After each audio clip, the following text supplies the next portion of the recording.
Al final de la conferencia de James, hemos pensado que quizá para que sea un poco más fácil hacer preguntas o sea un poquito menos teatral el escenario, que podemos bajar y quizá ponernos un poquito más en círculo, o sea que cuando acabemos, si no les molesta, damos la vuelta a las sillas y nos miramos un poco las caras todos desde abajo, ¿vale? Okay, gracias. Thank you for coming.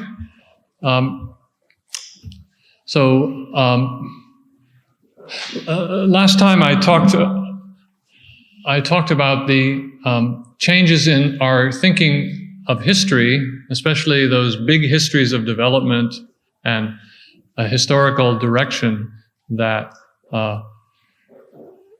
have been called into question by many things: decolonization, the decentering of the West, the globalizing of capital, and also the emergence of indigenous movements into public spaces, movements and societies that were supposed to disappear. And I talked about a certain kind of open-endedness to the historical. And today I'm going to tell quite a detailed story from my own state of California, but where we can see how a historical narrative that functioned in a colonial society and which had a certain kind of finality has been transformed into a story of emergence. So if you can bear in mind those questions about history and how to think about history, even in this very detailed narrative, that will be good. My title for this section is Ishi's Story. Ishi's story could mean the story of Ishi, as definitively told by a historian or some other authority who gathers together all that is known with the goal of forming a coherent picture. I will argue, however, that no such perspective is available to us in the midst of a fraught, open-ended history. My title could also mean Ishi's own story, told by Ishi or on his behalf, giving access to his feelings, his experience, his judgments. But here we encounter only suggestive fragments and enormous gaps. A resonant silence calls forth more stories, images, outcomes, allegories. Ishi's story, tragic and redemptive, has been told and retold by different people with different stakes, different interests in the telling. These proliferating interpretations in changing times are the materials for my discussion. In his own time, Ishi was famous. The wild man who, the story goes, stumbled into civilization on August 29th, 1911, at Oroville, California, a small town just north of Sacramento. He had been hiding for 40 years with a dwindling remnant of his kin in the steep valleys of Mill Creek and Deer Creek. These are small streams feeding into the Sacramento River. All of them in the foothills of a very large volcanic mountain there, Mount Lassen.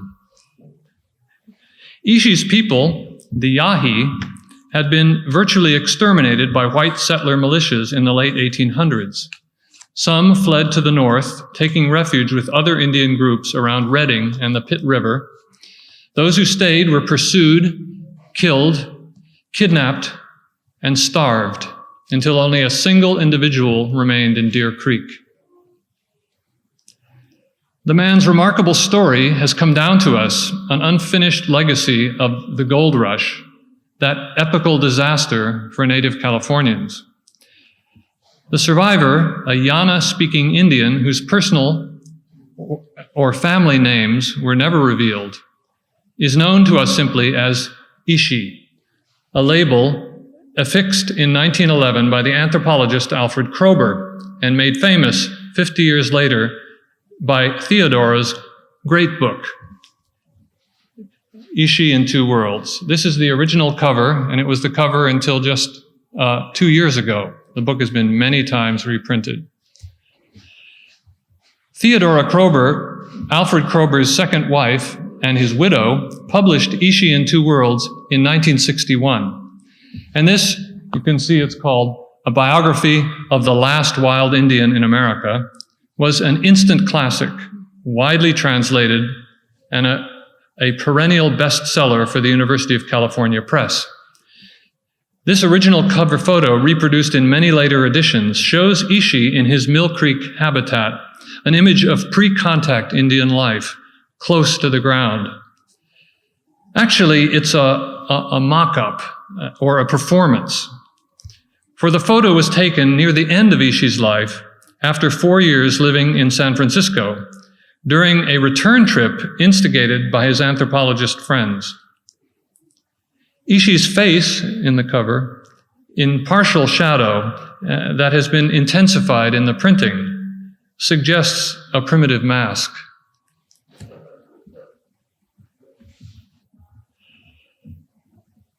For the current edition, from 2007, they finally changed the cover. The cover has been redesigned to suit the changing times. All elements suggesting primitiveness are gone. Ishi is visible in a suit and necktie, and the somewhat distanced object of an ethnographic gaze from the earlier covers is now a divided and complex subject, seen up close, with part of his face outside the frame. Ishi's expression is proud, troubled, ambiguous. This is perhaps the most reproduced image of the, quote, the wild man. It was taken in 1911 by a local photographer at the Oroville jail, where Ishi was held, awaiting the arrival of Kroeber's assistant, Thomas Waterman, who would take the refugee to a new home in San Francisco. Ishi had been found huddled in a slaughterhouse near Oroville, trapped there, cornered by dogs. His fear and emaciation, very different from the well-fed specimen of the 1961 cover photo.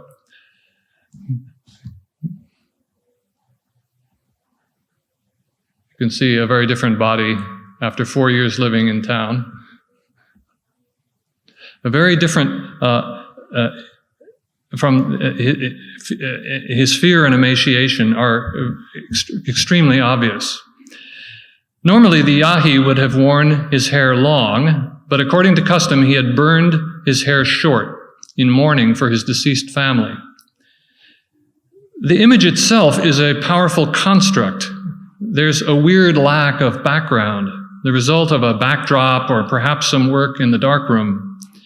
It makes the man seem completely cut off, hovering nowhere, almost extraterrestrial, a lost soul. Stripped of any context, he is pure artifact, available for collection, pure victim, ready to be rescued. Theodora Kroeber's book about the man called Ishi made this name familiar, personal, even intimate, through its account of the refugee's travels to San Francisco, where he became something of a celebrity, living and working for 5 years at the University of California's Museum of Anthropology. There he would be employed as a custodian and would cheerfully on Sunday afternoons demonstrate Yahi techniques of arrowhead manufacture and archery for eager crowds. He was also a willing ethnographic informant, particularly in the areas of oral tradition, technology, and language. Many remarked on his gentlemanlike restraint, his decency and humor. Confronted with the civilization of San Francisco, the Yahi sustained a mix of reserve and curiosity. He was less impressed by airplanes than by doorknobs. Spring-loaded window shades, the shades that go, and matches, especially, starting fires. What terror he certainly felt, especially of crowds, and of the human bones that were stored at the Anthropology Museum, he kept these terrors largely to himself. In 1916, Ishi succumbed to the tuberculosis that was widespread at the time and particularly dangerous to native Californians. Ishi's name, during his 5 years at the museum, would become closely intertwined with that of his friend and protector, Alfred Kroeber, a towering figure in North American anthropology and founder of the discipline at the new University of California. A relationship of respect and loyalty deepened between them, a friendship conditioned, however, by both men's sense of restraint, by Ishi's absolute dependence on someone he called Big Chief, or Big Cheap, as he put it, and by the contrary demands of science. Their relationship has over time come to be burdened with significance. Did Kroeber exploit Ishi? These kind of questions are very much in the air today. Theodora Kroeber tells Ishi's story in San Francisco with skill and compassion. While she never knew the subject of her biography, she had access to many who remembered him vividly, most notably, of course, her husband, who died just before the book's publication. She also drew on a rich collection of photographic, acoustic, and documentary records preserved by the Berkeley Anthropology Department. While recent scholars, such as Oren Starn, writing from different places of hindsight, have identified factual errors and have questioned some of her emphases, as I do here, the book, Ishi in Two Worlds, remains crucial. It's still the source for most of what we know about Ishi's life. And with an eye for the telling detail and a generous appreciation of human complexity, Theodora Kroeber, who was a novice writer, created a widely recognized masterpiece. Reading her, generations have come to know the man called Ishi. This knowledge is a mixture of insight and blindness. The compelling human portrait she creates often makes it hard to remember the limitations on what was actually known of this man by her principal sources, Alfred Kroeber and his colleagues. We forget how little of the Yahi language they spoke, and how rudimentary was the Yahi's English. His stories and songs, more than 50 hours preserved on wax recording cylinders, remain very partially translated, very partially understood, for there is no other source for Ishi's language, a dialect of the Yana group. I'm adding something here, translators. When Ishi first arrived in San Francisco, the press came and the reporters asked him to tell them about his life in hiding and to tell them about his family and how they had survived those 40 years in secret. He didn't answer them. He told a story about a wood duck, a kind of duck. The story lasted for 6 hours.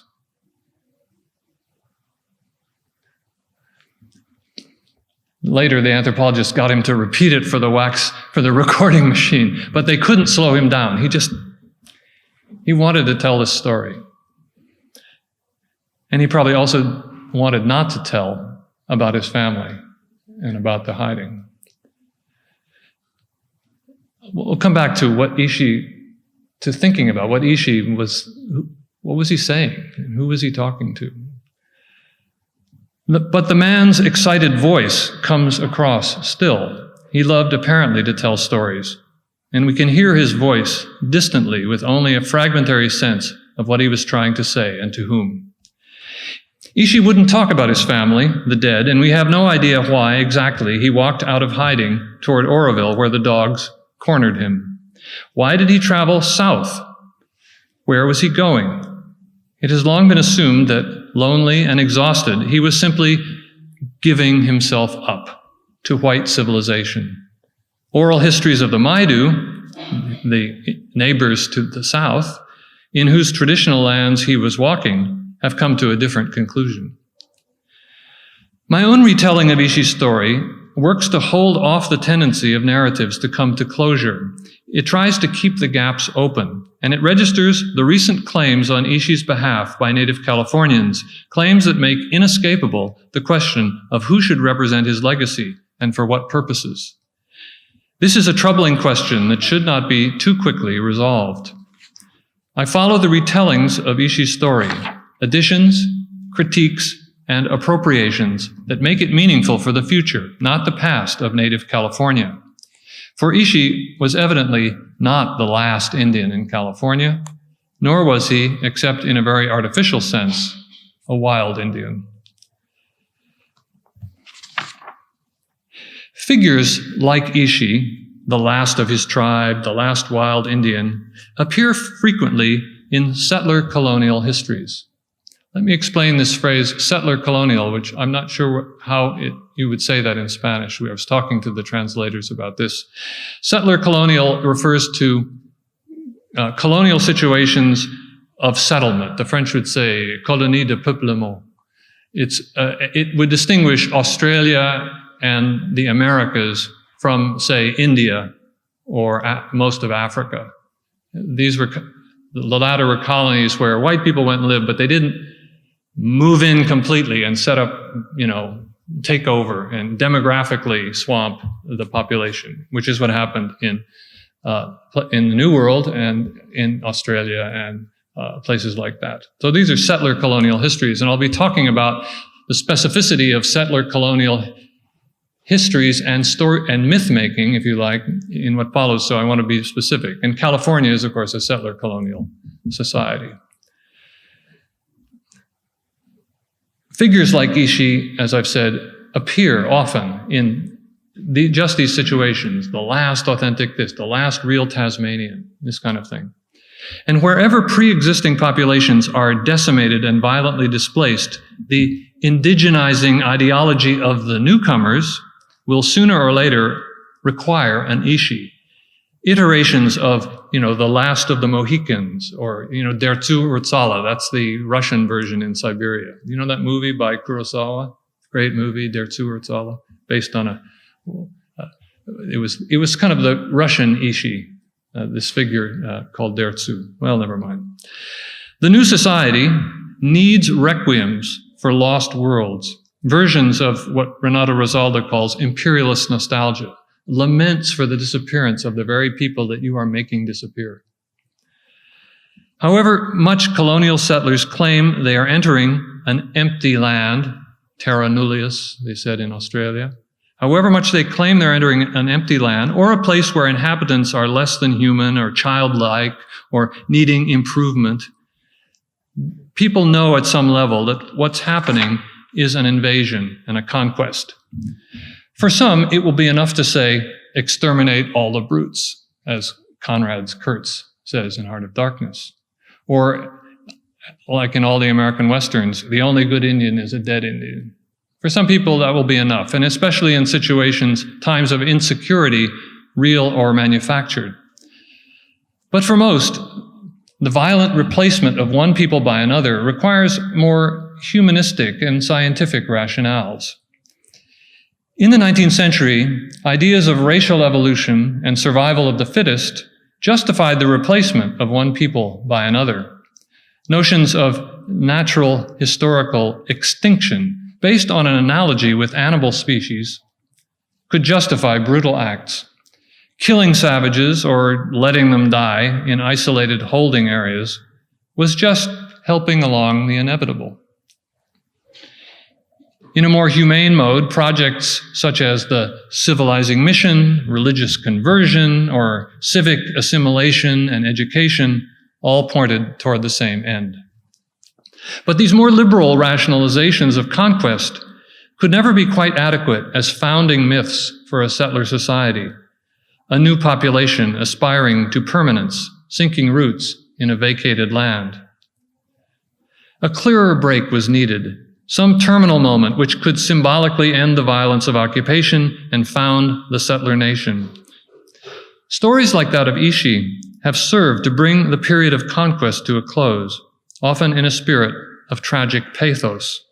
The physical death of an individual would stand for a collective limit. A historical period definitively ends, another opens, finally, in the clear. But none of this is very clear now. The finality, condensed in figures like Ishi, cannot obscure the many deaths, transformations, struggles, negotiations, and rebirths that are integral to unfinished settler colonial histories. For example, in Australia, Tasmania's famous Truganini, that's the Australian Ishi, may or may not have been the last pure specimen of her race, but there are plenty of indigenous Tasmanians active today in land claims and sovereignty politics. Likewise, the California Indians, whose death knell tolled in the name Ishi, are a growing presence in the state, active in linguistic and cultural renewal, expansive gambling operations, political influence, repatriation, and tribal recognition claims. In California, as in many settler colonial nations, the struggle of indigenous First Nations people have become newly visible. Ishi's story no longer functions as an elegiac resolution for the state's founding violence. It takes on new meanings, messy and more ambiguous. Theodora Kroeber wrapped up Ishi's story in a humane, angry, lovely, bittersweet package. Now it's being unwrapped by people with different stakes in this mysterious man, his poignant tale, and in his physical remains. And I'll talk in a minute about the repatriation movement of about 8 or 9 years ago, repatriation of his body, his physical body, for reburial in his homeland. It is necessary to affirm these present developments and give them historical significance. Ishi's story is, in a real sense, being taken back. But what is underway can't simply be a process of reversing a colonial relationship or returning to a true account, as if it were a question of uncovering, finally, the man's true and proper name. For no one of any tradition can credibly claim to know Ishi's name or very much about his subjective reality.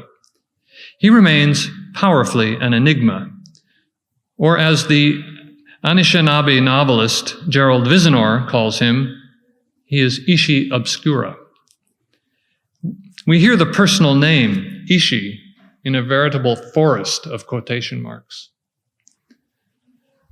What might be called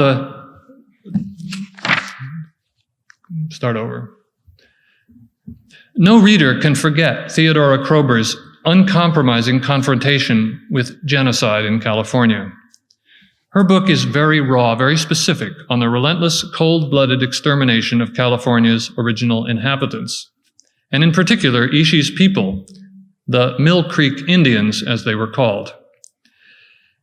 Creek, you know what a creek is? It's a stream, a little stream. Mill Creek. After 1860, a diminishing tribal remnant, which included the boy Ishi, was driven into deep hiding for 40 years. It's unimaginable, if you think about it, to be in hiding for 40 years, with settlers a mile, 2 or 3 kilometers away. They could hear the railroad in the valley, and no one knew they were there. They covered their fires, they erased their tracks. 40 years. Ishi grew to maturity in a situation, therefore, of unnatural isolation. Though exactly how isolated the Mill Creeks were during this period, both from white society and from their Indian neighbors, has been questioned by recent revisionist history and archaeology, as well as by native oral traditions. The ordeal ends with Ishi, his mother, sister, and another old man chased away, scattered by a surveying party that stumbles on their refuge, a place they called Grizzly Bear's hiding place, invisible up under a cliff. Ishi apparently never sees his sister and the old man again. His ailing mother dies soon after, and then he's left alone. 3 years later, he walks south toward Oroville and the lands of the Concow Maidu. From the wild man's first appearance in 1911, through the book Ishi in Two Worlds, and beyond into the present, this journey would be framed in white society as a passage from the Stone Age to the modern world. Usually his actions were interpreted as giving himself up, a kind of suicide or acceptance of fate. In any event, once he left Mill Creek, there seemed to be only one historical path he could follow. It led inexorably to the future. And the future was white civilization and the Anthropology Museum. Whoops, we were already there. You can see running north-south the Sacramento River, and then you can see the feeder streams running to the right up toward Mount Lassen, the mountain. And you see these are very steep. These are Mill Creek and Deer Creek were the homeland of the Yahi. The Yana were other people, their neighbors to the north, and to the south, the Maidu. The group is called the Concow Maidu. Feeder streams of the Sacramento River, such as Deer Creek and Mill Creek, ascend toward Mount Lassen through country that is even today wild and difficult of access. These are valleys bordered by steep ridges, tangles of brush and poison oak. In the mid-19th century, Yana-speaking groups occupied this territory.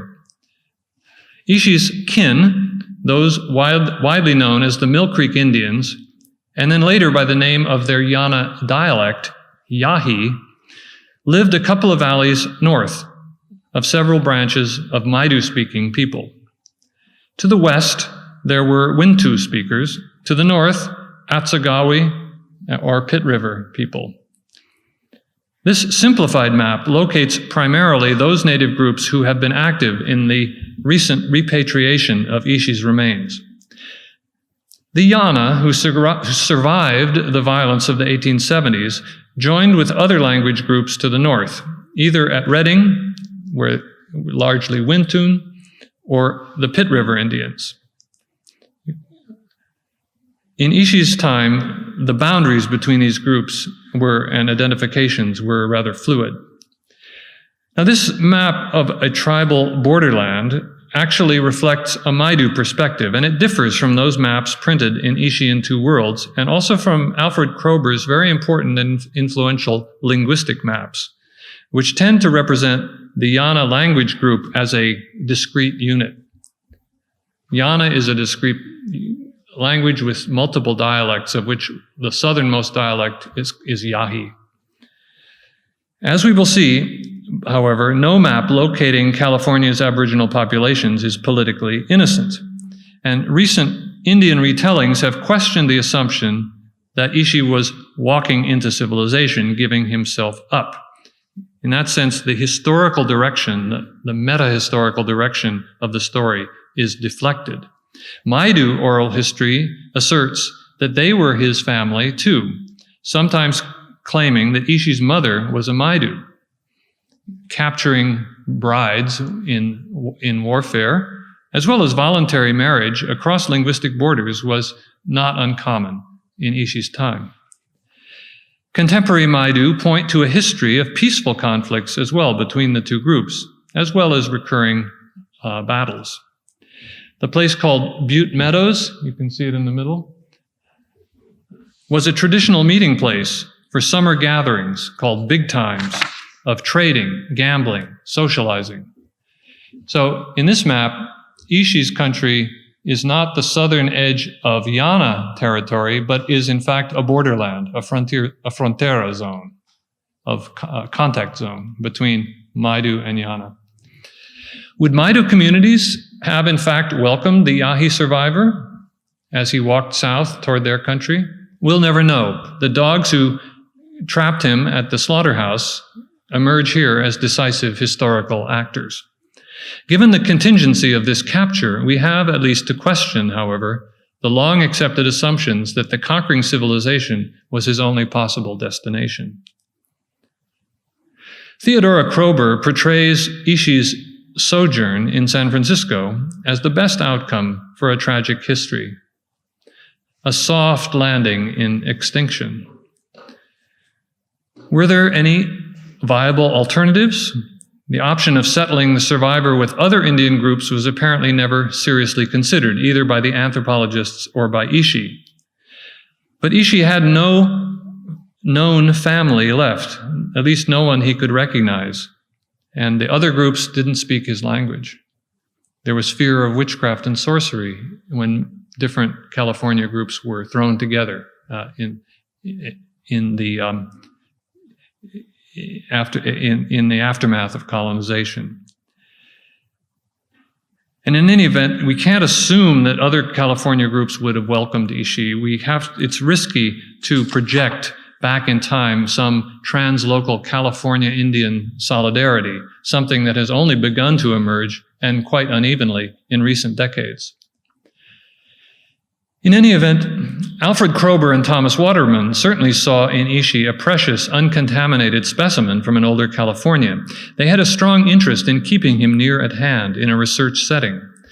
But they did at least once present him with an alternative, the museum or an Indian reservation. In concrete terms, it was not much of a choice. For a devastated, starving man, life in a comfortable place among friendly people no doubt seemed good, better than whatever fate he might have imagined from a white world that had sent armed men to massacre his people.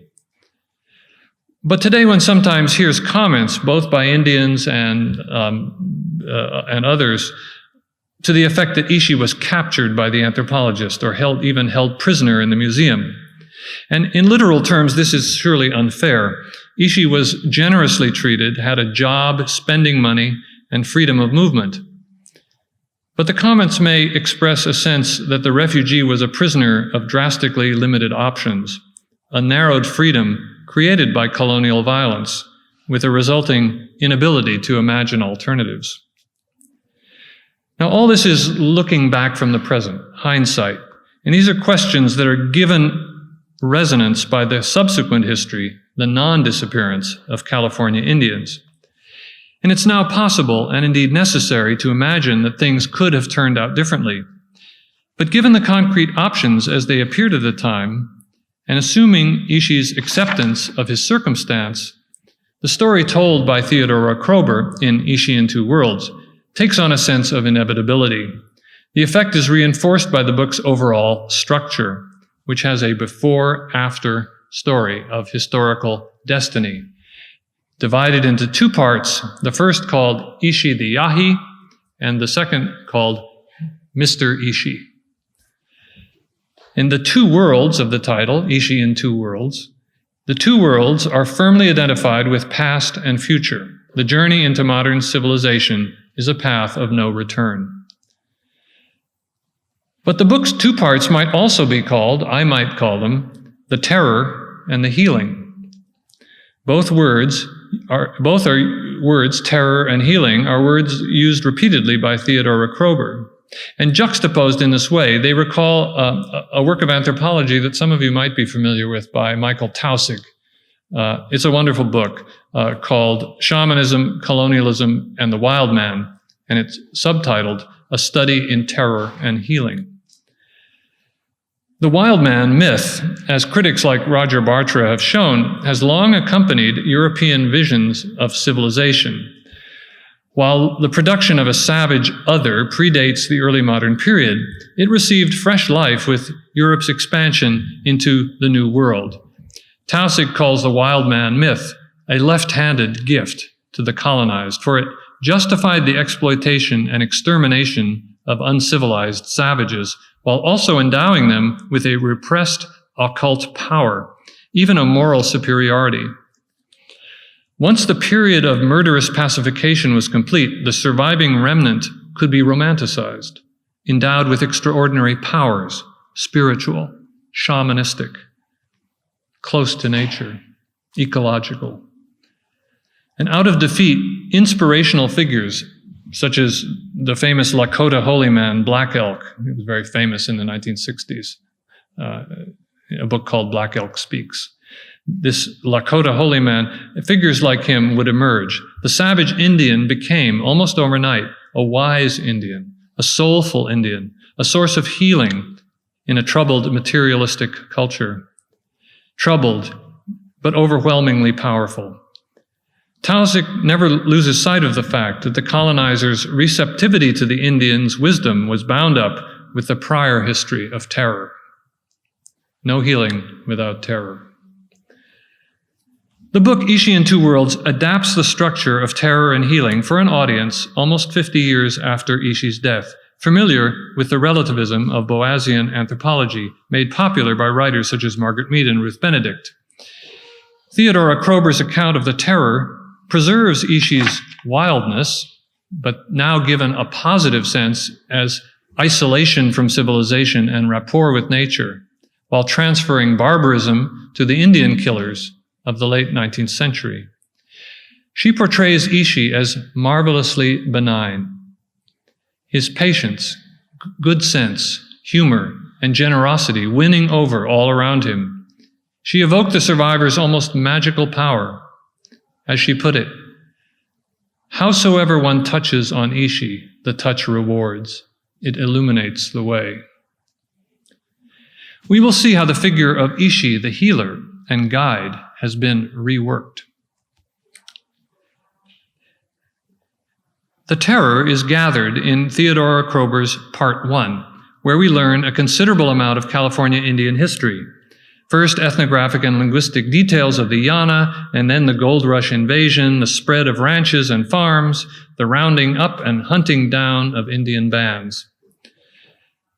This first part of Ishi in Two Worlds is a harrowing account.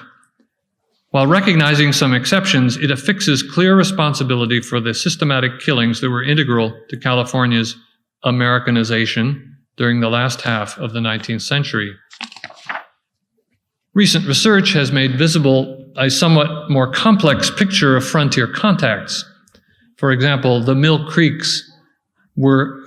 Indians were probably a mixed group of refugees from several language groups who knew how to fight back, not exactly the culturally pure tribelet, little tribe that Kroeber called the Yahi.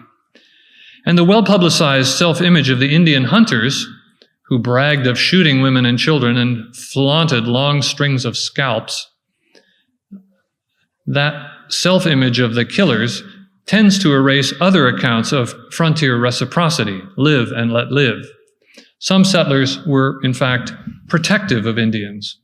Others were genuinely afraid and found themselves complicit in the killings against their better judgment. Recent scholars tend to recognize a less Manichaean, more realistic frontier story, but this cannot ultimately erase, and these scholars recognize, this cannot ultimately erase the brutal facts of expropriation and extermination. The graphically documented facts revealed in Theodora Kroeber's Part 1 tear the fabric of California's civil peace, touching a wound that, at least for native peoples, has never been healed. But Part 2 of Ishi in Two Worlds almost makes us forget the terror. Its affectionate title, which sounds a bit condescending to us now, is Mr. Ishi.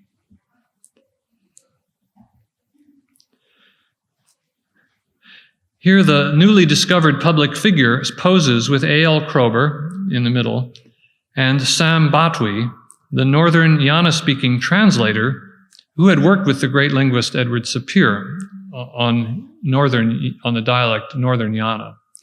Bhatwi didn't get along with Ishi and was soon sent home. Ishi did not approve of his beard. And Bhatwi thought that Ishi was a primitive. In the latest editions of Ishi in Two Worlds, this photo is cropped to include only Kroeber and Ishi. They take out Sam Bhatwi. The translator and other Yana refugees among the Redding and Pitt River groups were seen by the scientists as acculturated or impure Indians.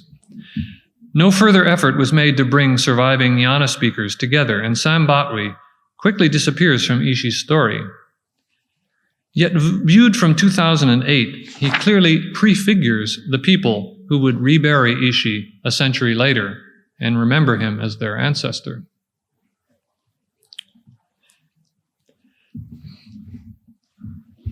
Ishi demonstrates archery outside the Museum of Anthropology on Parnassus Heights in San Francisco. None of the images in the first and until recently most common edition of Ishi in Two Worlds shows him doing Indian things while wearing Western clothes.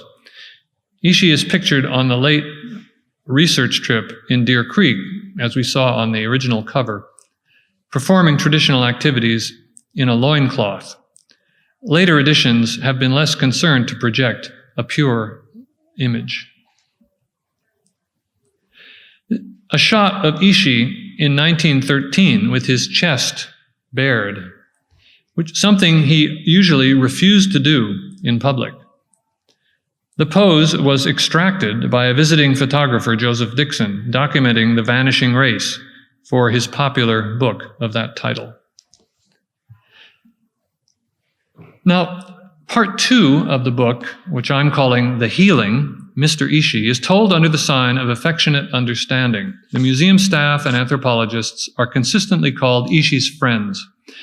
The most notable friends, A.L. Kroeber, whom Ishii called Cheap, sometimes Big Cheap, director of the new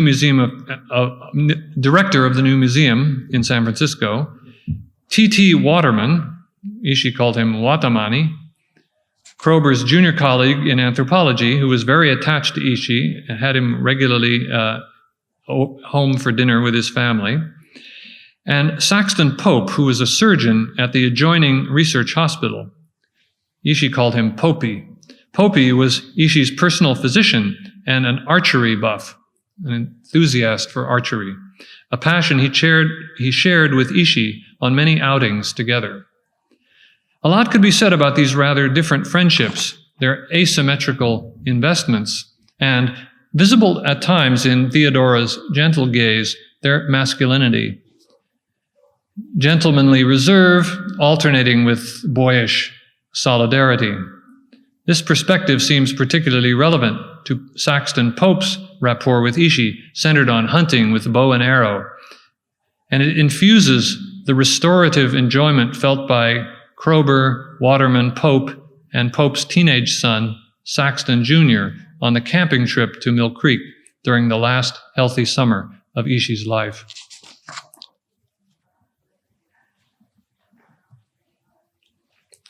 This is another of Ishii's friends at the museum. This is a photo from Ishii in Two Worlds. Juan Dolores. Juan Dolores was a friend of a different kind. While only a page or two are devoted to him in Theodora Kroeber's book, he is one of the more intriguing loose threads in Ishii's story.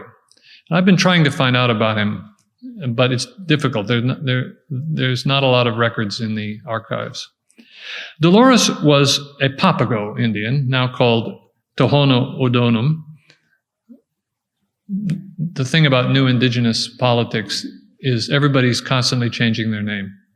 The colonial names are being taken off and new names, and as soon as you learn those, they say, but there's another one that's a secret one. It's very interesting. Dolores was a Papago, now called Tohono O'odham, an Indian from Arizona who earned his living as a teamster, managing horses on construction projects in several western states. When he could, he worked as a linguistic informant under Alfred Kroeber's sponsorship. He corresponded with Kroeber from his construction jobs, raising questions about translation and the grammatical intricacies of Papago, and pressing politely for a higher rate of payment for the texts he was preparing. In one letter, he expressed some yearning for a return to his homeland. A government agent had been urging him to come home. Dolores wrote with characteristic gentle irony, "He wants me to get married, grow corn, but how can I afford to do that? Anyway, I'm a tramp, too attached to my freedom." Indians routinely came and went in the San Francisco Museum, and Dolores was a regular there, sometimes combining work as a museum guard with the production of linguistic data. For a time, he was Ishii's roommate, and the two developed a warm relationship based, according to Theodora Kroeber, on a shared notion of what it meant to be a proper Indian, a person of manners, sensibility, and dignity. They made an interesting pair. Ishii, who had lived most of his life in hiding, Dolores, a multilingual traveler, something of a skeptic about everything, but with strong attachments to Papago language and tradition. I want to quote a little bit from a letter that he sent to Kroeber that's in the archives, to give you a sense of his sensibility. Dolores to Kroeber, September 10, 1911, which was just the time that Ishi was being discovered. He writes, "I see by the paper that Professor Waterman has been to see the strange Indian which has been captured somewhere in Butte County.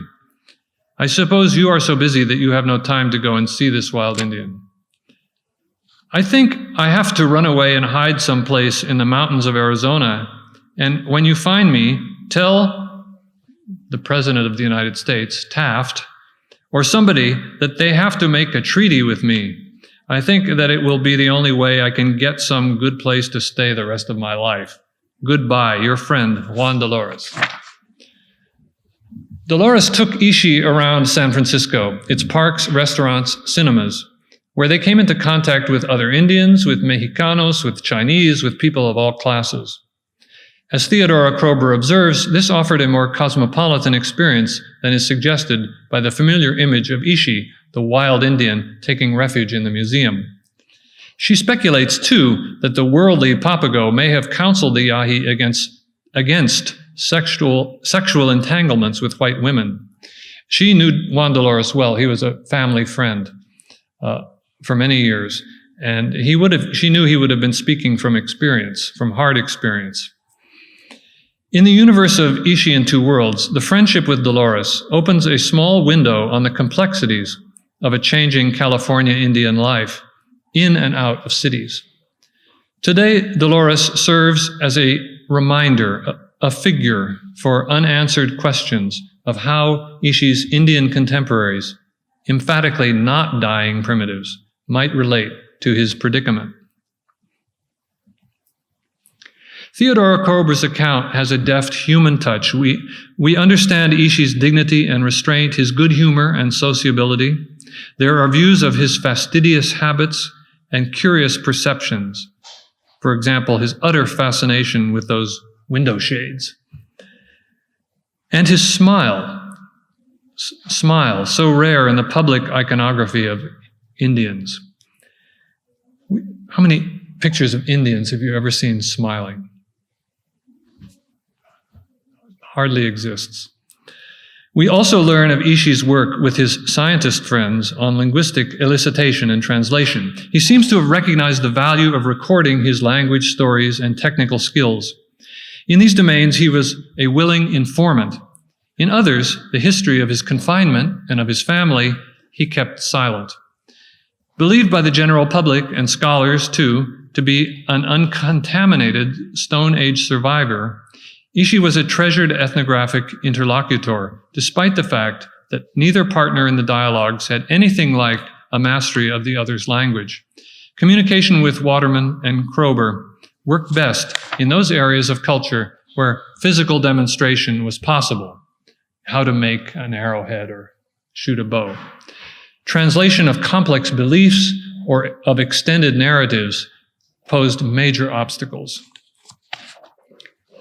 The Berkeley anthropologists were naturally eager to learn whatever they could about an Aboriginal culture they believed to be uncontaminated.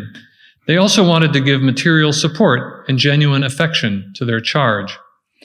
He reciprocated with loyalty and research cooperation. This, in any event, is how they remembered him. One can't help feeling, as one reads about those years, of what? Contentment? Resignation? One can't help feeling Ishi's acceptance of his fate, even a kind of forgiveness. Early on, when offered the possibility of moving to an Indian reservation, he says he wants to stay. Quote, "I will grow old in this house, and it is here I will die." In 1961, Theodora Kroeber offered a bittersweet, almost happy ending, at least a plausible best outcome for a tragic story, given the memory of terror and the sense of an inevitable death hovering over Ishi and his people. The man called Ishi, his reported last words end the book. "You stay, I go." This is a standard Yahi way of saying goodbye. You stay, I go. But in this context, the phrase carries a broader allegorical significance, a vision of resignation and of native disappearance in California. You stay, we go. Readers, at least those that did not know of the persistence and ongoing struggles and the renewal of California Indian societies, could be content with this apparent closure. Ishi accepting the inevitable, death in the house of cultural understanding, looked after by his white friends. This image sums up for me the message of dignified resignation. One sees something similar in many of Edward Curtis's famous portraits from the same period. It's the final image in Theodora Kroeber and Robert Heiser's book on Native Californians called Almost Ancestors. Now, in the years since his death, California Indians have not found Theodora's resolution of Ishi's story particularly edifying. For example, during a conference at the Oakland Museum, Brian Bibby, an independent scholar with deep knowledge of Northern California Indians, explained why Ishi wasn't a hero to them. He was a bit too much the white man's Indian at the end. The last of his people tag left scant room for their own struggles. His supposed purity made other Indians seem impure, inauthentic. And the resigned death among anthropologists going gently into that good night. We'll see in a moment how these associations are changing, the pathetic image reworked. If it has not been particularly popular among California Indians, the ending of Ishi in Two Worlds, at least for its primary non-Indian readership, does heal the terror, sewing up the wound opened in Part 1. The story closes with a vision of humanely scientific friendship, an affectionate respect for this engaging, wise, giving, and ultimately forgiving Indian. And we need not question this portrayal as it represents the individual feelings and motivations of Kroeber, Waterman, and Pope, though the mixture of loving friendship with professional interest in a unique specimen now appears more ambiguous than Theodora Kroeber allows. There are many reasons, however, to question the narrative closure of Ishi's story provided by the book's ending. Human decency prevails, a good man dies well among good people. Ishi's story, at least for non-Indian readers of Theodora Kroeber, both marked and closed a traumatic history. But the humanist reconciliation accomplished here, under the sign of friendship, was never quite complete. A tear, a wound, a tear, a rip, remained in the fabric, something unresolved. Ishi fell ill with tuberculosis when Alfred Kroeber was away on sabbatical leave in Europe and in New York. Kroeber stayed in close touch with the progress of the illness, and when the end suddenly loomed, he wrote a letter quickly to E.W. Gifford, who was assistant director of the museum, instructing Gifford that there must be in no circumstances be an autopsy or any dissection of Ishi's body. At the research hospital, autopsies were routine practice. Kroeber saw no scientific interest in the procedure, since the cause of death was perfectly clear, and he noted there were plenty of unstudied skeletons in the museum.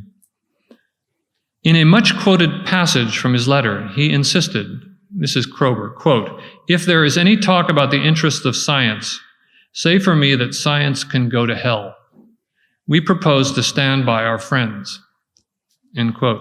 These are very strong words for a restrained man like Kroeber, who was very much a man of science. Kroeber knew, as did the others at the hospital, that Ishi was deeply shocked by the dismemberment and preservation of corpses, which he believed should be cremated and sent on their way to the land of the dead. But Kroeber's letter arrived too late. Gifford, who was the junior member of the team, was unable to resist pressure, led, it seems, by Ishi's fellow archery enthusiast, the surgeon Saxton Pope, for what would be called a simple autopsy. Ishi's remains were then cremated, placed in a ceramic jar, and reverently, by Christian standards, buried, with various Yahi accoutrements at Mount Olivet Cemetery in San Francisco. There they remained for 80 years. But it had not quite been a simple autopsy. Buried in Gifford's apologetic report to his absent superior, as quoted by Theodora Kroeber, was the phrase, quote, "The brain was preserved." Saving brains for future study was not standard practice at the hospital, and the phrase raised a question about whether all of Ishi had been cremated. For most readers, the autopsy left a slight bad taste at the end of Ishi in Two Worlds, but it was largely overcome by the surrounding account of Ishi's stoicism, the genuine grief of his friends, Kroeber's impassioned letter, and the sincere, if somewhat awkward, attempt at a proper burial. What had happened to the brain? For 8 decades, no one cared. Until the late 1980s, when a group of Ishi's southern neighbors, Maidu, began asking questions and agitating for repatriation and reburial of his physical remains. This is the newspaper, the Oroville Opportunity Bulletin, for February 18, 1999. And for the first time, the anthropologist's entitlement to look after Ishi and his remains was publicly challenged by the Maidu chairman of the Butte County Native American Cultural Committee, Art Angle, an independent logging truck operator whose picture appears here. For Art Angle and his community, repatriation of Indian bones was and remains a deep moral responsibility. As a boy, Angle had witnessed boxes of his own family's ancestral remains taken away by state authorities during earth moving for the immense Oroville Dam that has flooded large sections of Kanku Maidu land along forks of the Feather River. For Art Angle, Ishi's exile from his homeland stood for many other stories of forced removal. Ishi could be made whole, Angle insisted, by returning him, quote, where he belongs. Ishi was a captive, he told the newspaper, from the time he was born until his death by a society that surrounded him. The whole Yahi tribe is still in limbo and will be until Ishi's remains are repatriated to the Indian people for proper burial, end quote. Repatriation was a form of collective healing, not just the Yahi, but for all Indian people in California, a remedy for histories of violence, disrespect, and dispossession. The questions insistently posed by the Maidu group, making use of the local press and the Los Angeles Times, set in motion inquiries by Nancy Rockefeller, a researcher at the University of California, San Francisco, and Orrin Starn, an anthropologist at Duke. And Starn eventually found letters in Berkeley's Bancroft Library recording A.L. Kroeber's decision on his return from sabbatical to donate Ishi's brain to the Smithsonian Institution in Washington, D.C., where the preeminent physical anthropologist of the day, Alice Hrdishka, was amassing an important collection. Native American tellers of Ishi's story have found Alfred Kroeber's decision to send the brain to the Smithsonian deeply shocking, incomprehensible. Privately and at public meetings, pressing for repatriation, they have asked over and over, how could this friend do so barbarous a thing? And not only indigenous people were disturbed. Why didn't Kroeber, who opposed the autopsy so vehemently, at least reunite Ishi's remains? And how could the surgeon, Pope, probably as close to Ishi as anyone in his new home, have performed an autopsy that his newest friend found repellent? By the way, a simple autopsy, as recorded in Pope's meticulous published report, which I have read, involves the removal, measurement, and weighing of every single internal organ, all of which are stuffed back into the body, which is then sewed up. For a non-medical reader, the clinical detail is shocking. But the man of science, Pope, simply had to know everything about this unique and admirable specimen of humanity. In the last weeks of Ishi's life, his physician arranged for a photograph to be taken of the two archers. Pope stands tall, dramatically drawing his bow, Full of life, Ishi, who is dying of tuberculosis, crouches below him, cruelly emaciated. When the surgeon saw the developed image, he regretted having coaxed his exhausted patient out of bed.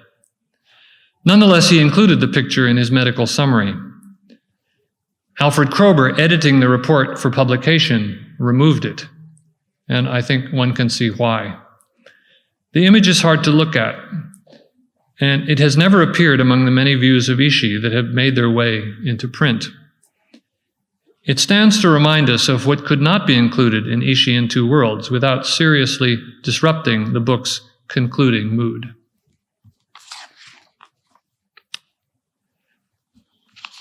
Scientific interest, paternalism, respect, and affection coincided in the scientists' relations with Ishi. They didn't see the contradictions that now scream at us. On balance, with a strong dose of historical relativity, I can understand Kroeber's actions with respect to Ishi's brain.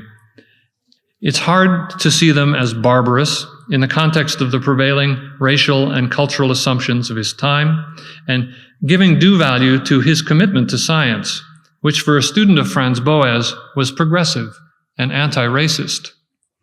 Boas famously disproved bad racial science using skull measurements. Kroeber and Boas saw their own cultural research as largely historical and interpretive rather than positivist, but they respected empirical comparative scientific projects, such as Hrdishka's at the Smithsonian. Kroeber no doubt thought that if he sent Ishi's brain to the Smithsonian Institution, something good, some contribution to knowledge might come of the unfortunate autopsy. Perhaps personally distraught by Ishi's end, which came in the wake of his first wife's death, also from tuberculosis, and on the eve of his own midlife breakdown and temporary departure from anthropology. Perhaps in this context, Kroeber felt there was no way anymore to do the right thing for his friend, and he took the course of least resistance. We can recognize that Kroeber, Waterman, Pope, and Gifford did their best for Ishi with real generosity given the ideological horizons of their time. But this sort of historically contextualized understanding cannot be the final word. The humanist story of friendship and good intentions has unraveled under pressure. The survival of California Indians, and indeed the widespread phenomenon of indigenous resurgence that I talked about yesterday, at local, state, regional, and international levels, gives new critical twists and prefigurative meanings to Ishi's story. At least 3 overlapping discourses are currently at work, reflecting an inventive diversity of native responses in changing times. And I'll call them for short. First, Ishi the hero. Second, Ishi the trickster. And third, Ishi the healer. What is the Spanish for trickster? Huh? Trickster. But this is a coyote is a trickster. It's a Native American figure of a very important figure who. It's not just that the trickster plays jokes. The trickster is the trickster disrupts reality. That's the trickster's job. And the trickster is an ironist, we might say. Okay, first, the hero. This is a quote from the back cover of this book. This is the incredible story of the last hero of the Yahi tribe and how he brought to civilization all the courage, faith, and strength of the Yahi way of life. Theodore Kroeber wrote a fictionalized youth version of the Ishi story that was for many years required reading in California's public schools. The sentence quoted above appears on its back cover, while the front cover shows a gentle young brave kneeling, bow and arrows laid aside, his outstretched palms sniffed by a rabbit. Now, I heard a new version of this last hero of the Yahi tribe bringing a message to the white world in a different context. This was at a commemoration ceremony near the summit of Mount Lassen, organized by the Pit River tribe and Redding tribe to celebrate the return of Ishi's remains for burial somewhere in the area. Mount Lassen has long been a meeting place for several Aboriginal groups, including Ishi's Mill Creek Band. This ceremony, with a generous dinner and evening bear dance, was open to all, free, and paid for by tribal funds. The source of these funds comes, of course, from casino revenues. And that might even have pleased Ishi, because Ishi, like virtually all of the Indians of his time, was a great lover of the competitive gambling games that were so popular among the California Indians of the time. Now, in an upland meadow at this meeting, a circle of speakers testified to Ishi's meanings today. There were authorities from the Redding and Pitt River tribes, a bunch of people whose names I won't mention, and also including non-Indians who had played significant roles in the repatriation. Among the speakers was a teenager, a young man, struggling for words to say why Ishi was important to him. The answer didn't come easy. He recalled once seeing old photos of Ishi demonstrating crafts. That was awesome, he said. At times, he seemed to be grappling with his anger. He spoke of all those bones still unburied in the museums. And how could he identify with this man's experience, his death in a museum? The young man said he had finally come to understand Ishi's purpose. Quote, "He went to those people to teach them how to live off the land." This is the poster for that meeting in Mount Lassen National Park. "Welcome home, our relative Ishi. May we never forget our ancestors." And you might compare this image with the source of this image. The artist clearly modeled the image on this picture, which we saw a minute ago. I call it that image of the resigned Indian. And you can see that it's the same image, even down to the detail on the ear. But notice that aside from general sharpening and smoothing, two key elements have been added to the image. Wait a minute, where are we? Yeah, here. Two key elements have been added. The long hair has been dramatically emphasized, turning Ishi into a more recognizable Indian brave, and a feather has been supplied. There's no feather in this one, you see. A feather has been supplied. The feather was not part of Ishi's regalia. This is a Plains Indian motif, and Ishi thus is acquiring here a pan-Indian profile. And overall, sad resignation has been transformed into contemplative strength. This heroic figure, a soulful brave, close to nature, thus enters a wider discourse of ecological indigeneity. The story exists in both non-native and native popular and literary cultures. Figures like Ishi, or the famous Lakota shaman Black Elk, who I mentioned before, are missionaries from a natural spiritual world carrying a precious message. That's all I can say right now about Ishi, the hero, or we might say the eco-hero. This is Ishi, the trickster, or the coyote. Another strand, by the way, this is should we look at it now or later? Well, let's leave it up here. This is a drawing by Elle Frank, who's a woman who's a California Indian from around Los Angeles, and she does lots of drawings of coyote. The writing is always backwards. This writing says "Culture Revival Act." So this is performing yourself as an Indian, and he's obviously a magician. You know, watch my hands. The trickster. Another strand of Native revisionism recognizes that while a crucial cultural difference may be expressed in visions such as that of the ecological Indian, it is a performed difference.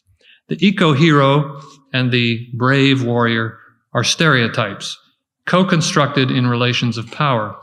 Like all identities, and perhaps more than most, Indian identities are command performances. That is, they're interpolations. They're performance. You're called out to perform yourself. These performances mediate contradictory roles.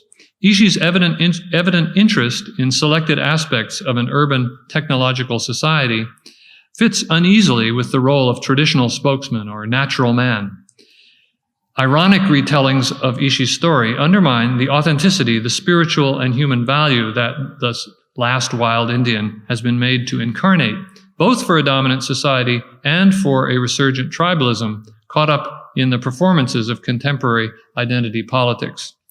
There's a trickster deconstruction going on in these ironic turnings of the tale, reminding us that no single Indian identity exists. There is no summarizable native point of view, as the anthropologist used to call it. Gerald Vizenor, the Anishinaabe novelist that I quoted before, has repeatedly returned in essays and dramatic form to Ishi. As professor at the University of California, Berkeley, Vizenor kept the Ishi memory alive, a persistent irritant in the university's long relationship with the state's original inhabitants. Vizenor led a movement to rename the building that housed ethnic studies at Berkeley Ishi Hall. He had to settle for an Ishi courtyard, while pointing out that this, like all names recognizing native peoples, was a substitute imposed on other names that remain in the shadows. But he said, as he said at the Ishi court dedication, quote, "The shadows of tribal names and stories persist, and the shadows are our natural survivance." The word survivance, I should perhaps explain. It's a word that Vizenor prefers to the more usual word survival, because he's thinking of survival in a special sense, as I'll say in a minute. Survivance is a rare usage, an old usage, meaning something like survivorship, the process of surviving. Survivance is Vizenor's term for a process of existing in and out of shadows, in and out of the visibility of imposed and adopted simulations required to be legible by power, by a hegemonic common settler colonial sense of the real. The ways that Ishi played and subverted the roles expected of him as an authentic Indian make him an adept and enigmatic hero of what Vizenor calls post-Indian survivance. This is not exactly survival. The survival usually connotes a process of hanging on or of transmitting past life. Survivance in Vizenor's sense is more dynamic. The old stories and names support transgressive engagements with power and with the new. Ishi, in this view, is a trickster who takes on the roles of simulated authenticity offered to him by his museum friends while holding other aspects of himself apart. Ishi shows up for work while hiding. He speaks while keeping silent. What's at stake is not a duplicitous, complicity or playing along, but an ironic acceptance of the performativity of living in an unequal, power-charged environment. Vizenor finds something of his own trickster identity, his own storyteller's way of messing with reality, messing up reality. He finds this in what he portrays as a subversive, almost postmodern Ishi. And like everyone else, Vizenor is making his own version of Ishi obscura. And unlike most of the others, he knows what he's doing. For much of Ishi's existence in white civilization, he no doubt inhabited a new identity. The role was a way to relate with others, to be recognized. He was, in technical terms, interpolated, hailed, or called by dominant expectations and desires. Vizenor evokes a strange and poignant anecdote. I want to read this anecdote to you, which was recorded by Saxton Pope. This is how Theodore Kroeber retells it. Quote, "A Sioux Indian once passed judgment on Ishi. It happened this way. Pope and Ishi were attending a Buffalo Bill Wild West show, of which they both were fond. There were a number of Plains Indians in the show. One of them, a tall, dignified man, decked out in paint and feather war bonnet, came up to Pope and Ishi. The two Indians looked at each other in silence for several moments. The Sioux then asked, in perfect English, 'What tribe of Indian is this?' Pope answered, 'Yana from Northern California.' The Sioux then gently picked up a bit of Ishi's hair, rolled it between his fingers, looked critically into his face, and said, 'He is a very high grade of Indian.' When he had gone, Pope asked Ishi what he thought of the Sioux. 'Him's a big chief,' was Ishi's enthusiastic reply." End quote. Now, whatever this authentication performance meant to the Sioux and to the Yahi then, and whatever elements of Indian humor may have been lost on the earnest romantic Saxton Pope, the anecdote has an inescapably satiric effect in Vizinor's hands. Ishi and the Sioux are both simulated Indians, as Vizinor calls them, simulated Indians. They're both playing at being real Indians. Uncovering the real Ishi cannot be a matter simply of removing a fake mask or discovering a shared humanity. The man exists for us circumscribed by a new name invented for others. Ishi's silence holds a place, establishes a place for realities that exceed the dominant order of truth. Vizinor invokes what he calls tribal stories that can mediate different ontologies, stories that are resourceful ways of connecting and disconnecting worlds, tribal paths that cannot be assimilated by common sense or represented in museums. Thus, Vizinor celebrates Ishi's inability to learn how to slow down when reciting his stories for the scholars.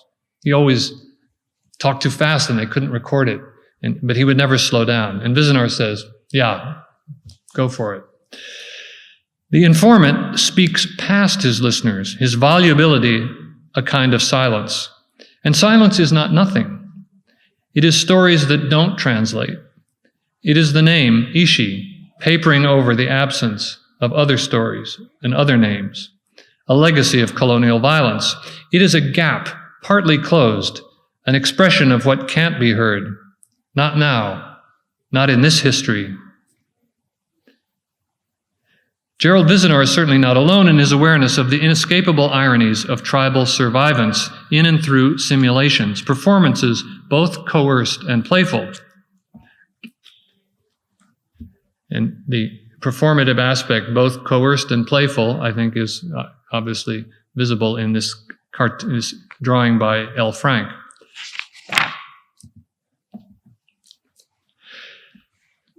James Luna is a Luiseño Digüeño artist from Southern California, and he was made famous with a display of himself wrapped in a towel lying in a museum.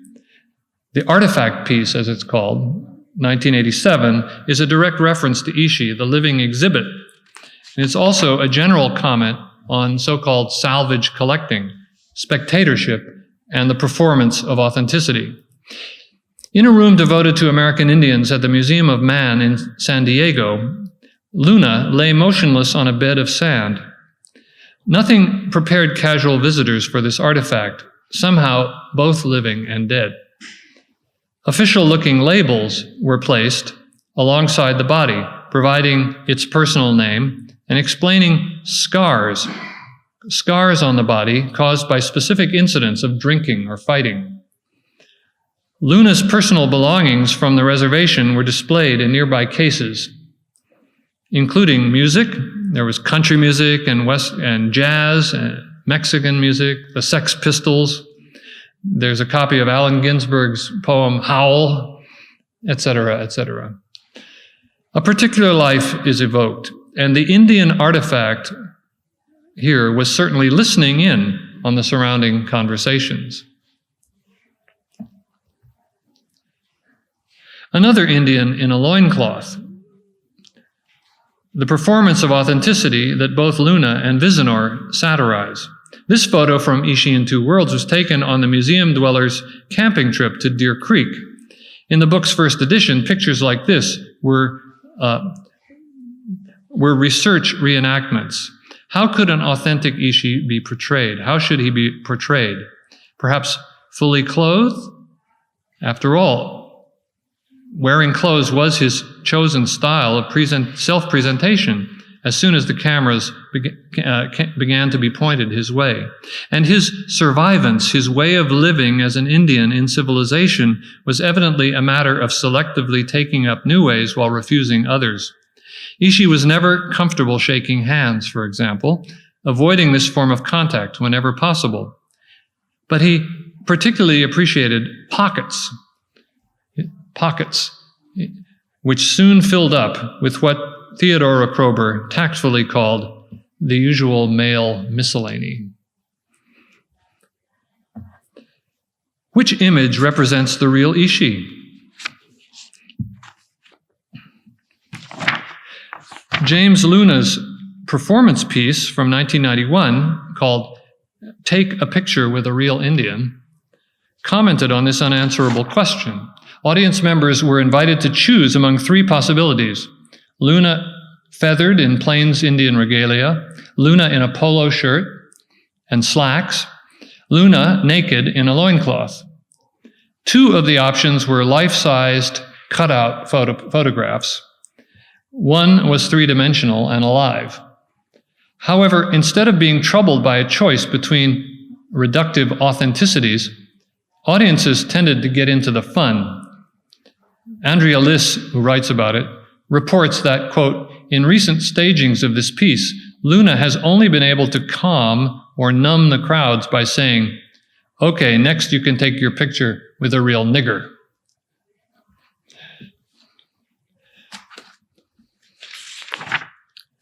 Authenticity remains an open question in the work of James Luna, Gerald Vizinor, L. Frank, and the others I've just quoted. I didn't quote them here, but I do in the longer version.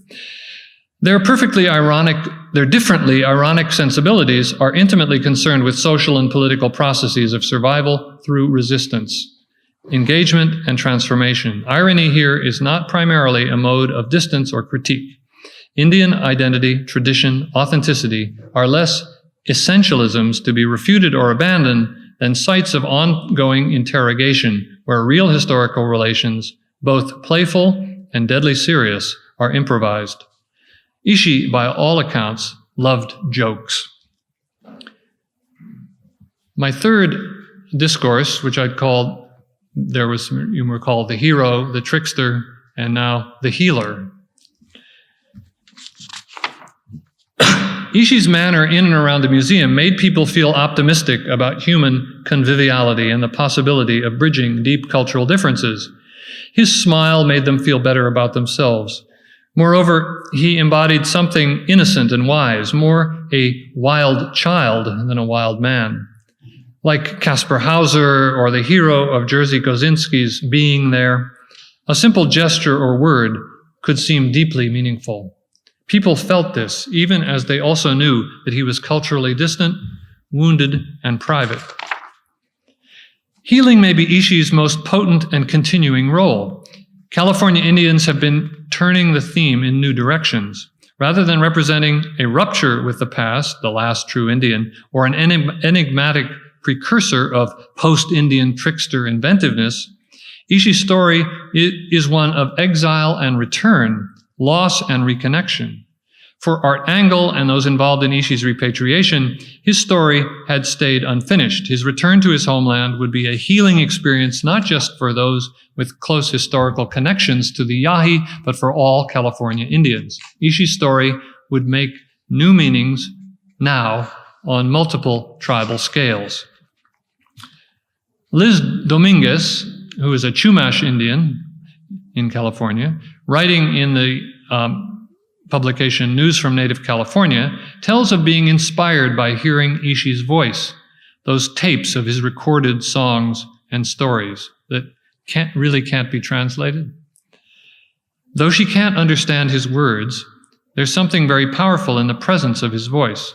She searches out similar records in the salvage anthropology, the collecting of information about her own people, finding old tapes of her great-great-grandmother collected by linguists like J.P. Harrington. The heritage quest will lead her into active Chumash language learning and singing. Liz Dominguez ends her essay, quote, "Thank you, Ishi, your message came through." More of Ishi's recordings are currently being translated by the linguist Leanne Hinton and her collaborators at Berkeley. The task is a formidable one, for there are no other records of Ishi's dialect than those he left, no dictionaries, grammars, fully translated texts.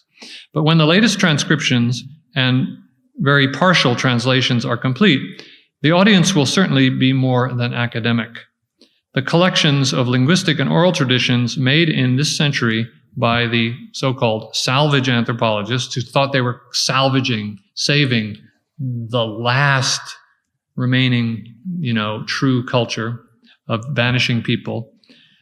All of their collections of linguistic and oral tradition are finding new audiences and uses, repatriated by Indian activists, writers, scholars, and artists.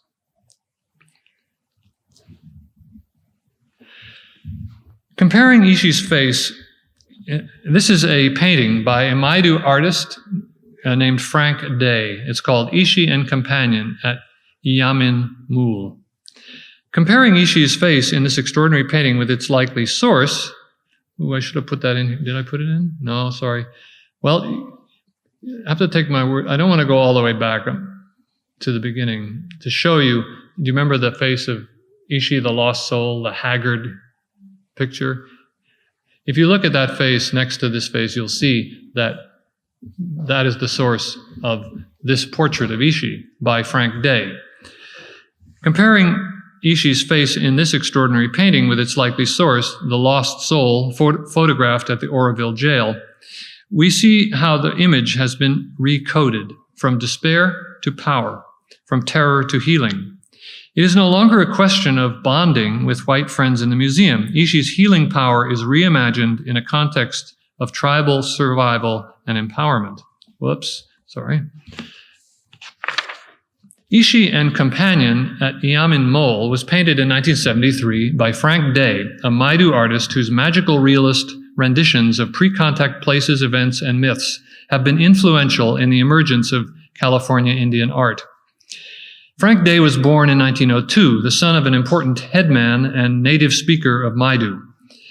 After years in a government boarding school and decades of travel throughout North American Indian country, he returned to Northern California and began painting. His versions of Kanko Maidu tradition are mixtures of documentary realism and imaginative reinvention. Dramatic canvases depict historical events and spiritual happenings, often together in a single image. Day also recorded many hours of taped commentary, storytelling, and memories. In this way, and as the architect, along with Wintu artist Frank LaPeña, of a traditional dance group, Frank Day has become part of the inventive continuity of Maidu culture. While some of his renditions and memories are contested, and while Christianity, a big influence on him, while Christianity is very much part of the process, Frank Day's energetic production of image, word, and dance has been seminal. He died in 1976. This painting depicts Ishi a few weeks before his capture, in the act of healing a fellow Indian from a gunshot wound. Day recorded that he and his father stumbled on this very scene in early August of 1911, in a place not far from Oroville, where different Indian bands, a place where different groups of Indians traditionally came together. Ishi is not the emaciated refugee who would be captured a month later, but rather a powerful shamanic figure. He works with an elaborate contraption for heating water without any telltale smoke, sunlight focused by a reflecting shell. The stones are heated in the water and applied to the wound. Frank Day's is a unique image. There is no other surviving California evidence of such a doctoring technique. And while we can't independently verify Frank Day's recollection, there's no doubt about the current significance of his retelling. The encounter he reports has become part of Maidu oral history, and its resonance is broad. Ishi's story is detached from the dominant culture to play a healing role in the politics of Indian resurgence. And this includes, as we will see, a restored connection between Maidu and Yana. Frank Day's memory of Ishi would be seen and cited as evidence by Art Engel's group, the Butte County Native American Cultural Committee, asserting Maidu rights in Ishi's repatriation. Now, I won't go into what is an interesting discussion about the actual repatriation, because once the Smithsonian understood that it possessed Ishi's brain, they didn't know they had it, they were very eager to give it back. Everybody wanted this to happen. But the law says that you can only give human remains back to people who are either the family related by blood to those remains, or who have a cultural affiliation.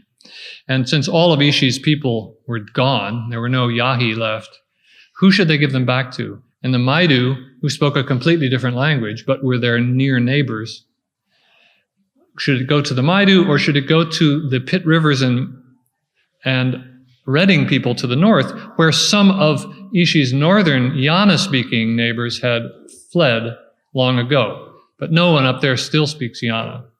It's a dead language. So, anyway, it's a long process, but the Smithsonian decided to send the brain back to the northern people, making the cultural connection of language the essential element, as opposed to perhaps other connections the Maidu might have claimed of his Maidu mother, or trade that they might have had, commercial or social connections, in any event. And there was a certain amount of bad feeling between the Indians to the north and to the south since the Maidu had led the process of repatriation and then were excluded from the actual repatriating of the body, the actual reburial of the body. And in this process, you can kind of see, in a sense, the whole history of what happened to California tribes in the century, in the last 100 years, all its changes. And it's arguable, though, that the whole search for Ishi's people is a kind of anachronism or a misplaced concreteness. The cultural affiliation required by repatriation law cannot simply be traced in a single direction, given the historical rearticulation of local identities and the emergence of new scales of identification. A larger pan-California Indian or Northern California Indian interest in Ishi was at times invoked by Art Engel. New intertribal networks of identification are clearly emerging in the identity politics of Northern California. More and more individuals list 2 or more tribes when identifying themselves as Indians. And many of these certainly have felt the return of Ishi's remains to be a part of their cultural history. Yet simultaneously, older, more local sites of affiliation remain strong. In a confused, multi-scaled intertribal landscape, the Smithsonian was unwilling to acknowledge broader pan-Californian cultural affiliations with the last Yahi. As defined in their protocols, culture remained local, tied to blood and language, rather than emergent, multiplex, or coalitional. The tribes of California, as identified in Kroeber's time, Maidu, Yana, Wintun, and these were just the names of languages in Kroeber's time, but what's happened is the language groups have solidified politically into tribal groups. But in Ishi's day, people were multilingual. So you didn't have to be just one. So there's a kind of reification, a simplification of tribal life. And the whole repatriation process got tangled up in this history. I can't go into the details. But the tribes of California had become fixed and mutually exclusive, a reality reflected unambiguously in the law and with countercurrents in Native opinion. The repatriation by Ishi's northern kin meant in practice exclusion of his southern trading partners rivals, and family.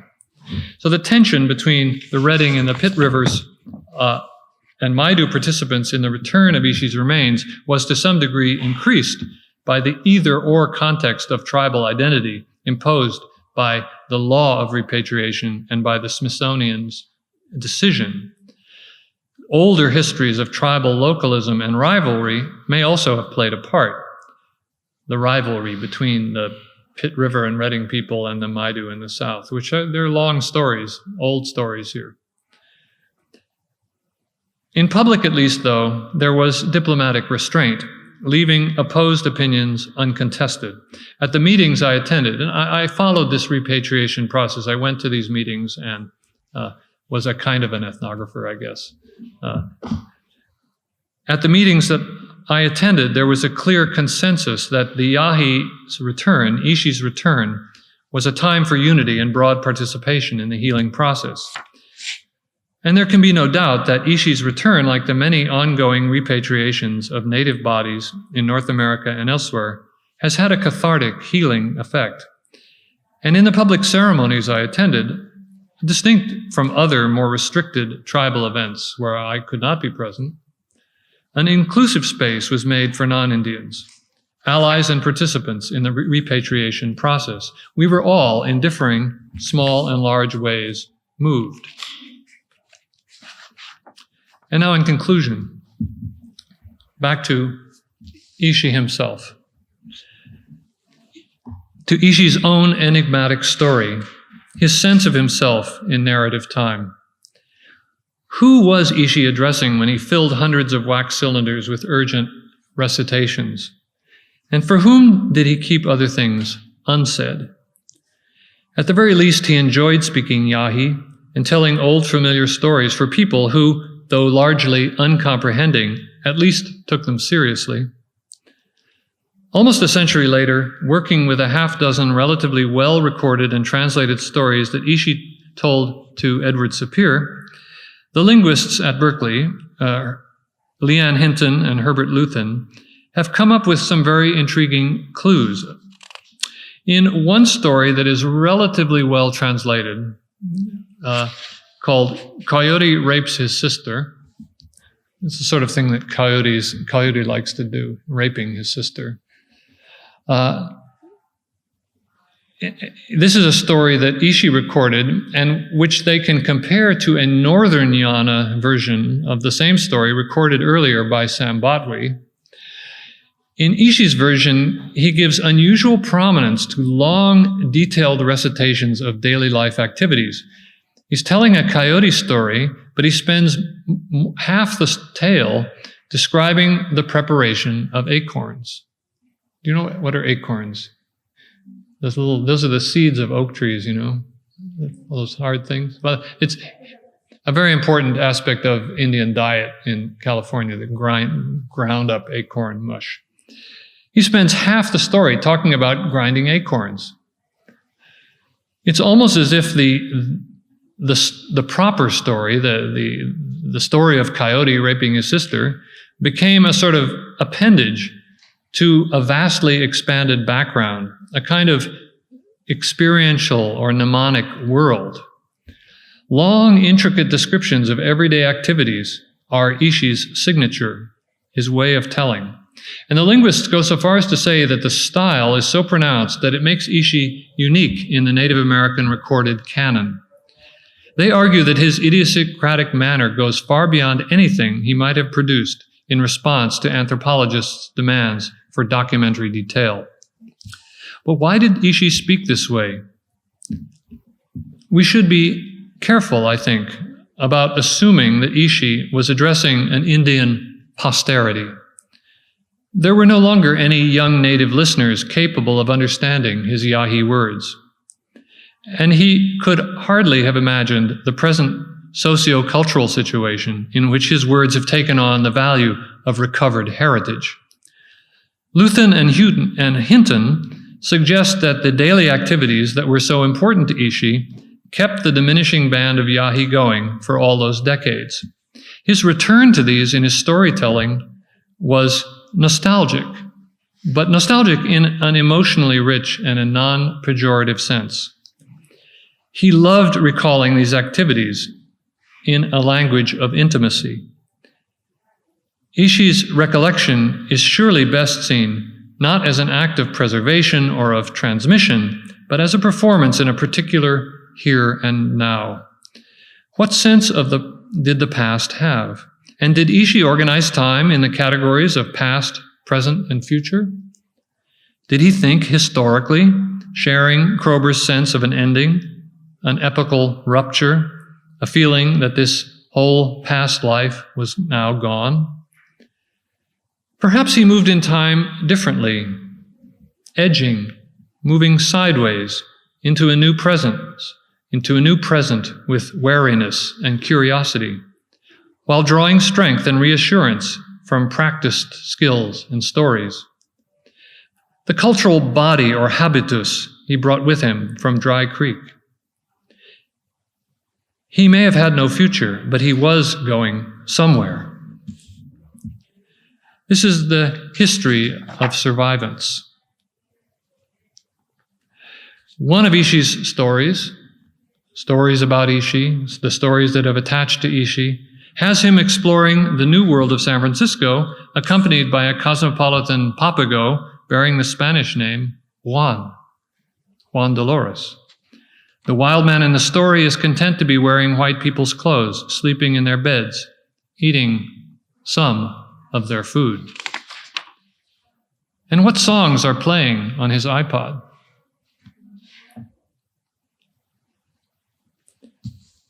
At the very least, different retellings of Ishi's story question all or nothing outcomes, the inevitabilities that govern so much thinking about westernization or modernization or a triumphant American history. Ishi's "you stay, I go" becomes "we stay, you make room."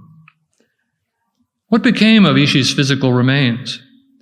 The brain from storage at the Smithsonian and ashes from Mount Olivet Cemetery in San Francisco were placed together in a basket woven by a woman of mixed Yana ancestry from the Redding Rancheria.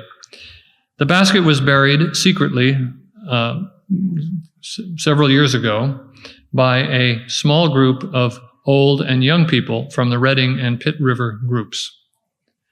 One non-Indian, a man named Thomas Killian of the Smithsonian Institution, was invited to be present. But the Maidu, who had started the whole process, Art Engel, was not. Ishi's secret burial place is now part of his story, and it's a part that people like me cannot and should not know. Theodora Kroeber's classic book, Ishi in Two Worlds, wasn't the final word. It remains a moving, powerful story, dated like all our stories. Native Californians have their own ways of telling and understanding Ishi's life and its meanings. A life in and out of changing local traditions, tribal institutions, museums, more or less coerced performances. The changing story and altered images of Ishi are part of an emerging future in California, a future of different peoples together and apart.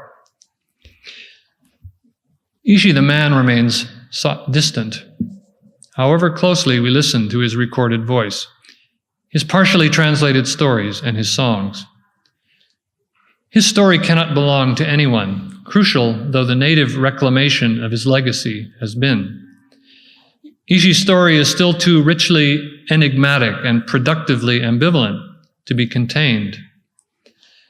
Indeed, it would be a divestment of historical responsibility by members of California's non-Indian societies if repatriation of Ishi were taken to mean that in going home, he had now left the white world for good. And now only his people could really understand him. If giving Ishi back means being clear of him, divested of his troubling questions, this is the wrong kind of reconciliation. Ishi remains a provocation and an eloquent silence. Around the name swirl images and narratives of entangled lives, of white and of native memory, of colonization and its legacies, of historical wounds and different ways to heal them. The wild man of Oroville remains, the physical remains of the wild man of Oroville have at long last been returned to his homeland by people who recognize him as a relative. But Ishi's story won't be laid to rest. Thanks.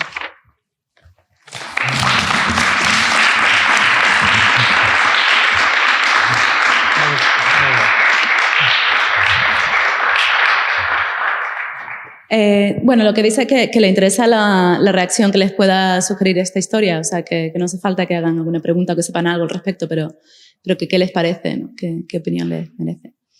A mí me parece bueno, el modo de trabajo de exportar una historia personal a un contexto universal, a un contexto colectivo, que es el modo en el cual muchas veces trabaja la antropología desde lo particular. Si no quitas el micro de abajo, la vamos a liar al pardo. Trabajar de ese paso de lo individual a lo colectivo siempre es interesante. Y quizás con los pies mucho más en la tierra que trabajar al nivel de la abstracción. Lo que sí que me gustaría comentarle es, y lo que más me ha llamado la atención, la idea del contar historias, que ha aparecido pues, era una de las cosas que más le gustaba a Ishi, el contar historias, y que es precisamente esa idea de la historia, el lugar en el que parece que puede quedar algo de la autenticidad, ¿no? Ni siquiera en los restos, sino en la historia. Y me ha recordado a las 1001 noches, la idea de contar historias para salvar la vida, ¿no? Que al final, en la propia historia, en el propio acto de contar la historia, se produce un proceso de aplazar la desaparición o aplazar la muerte. Y quería preguntar si encuentra alguna relación en esa pulsión narrativa, casi pulsión de narrar, con la idea de ir aplazando la desaparición. I think you're exactly on the right track in thinking. Part of the challenge for us, epistemologically, in this kind of work is to take stories seriously enough, the materiality of stories. And I would only add to what you said, a context that I've learned from in museum work.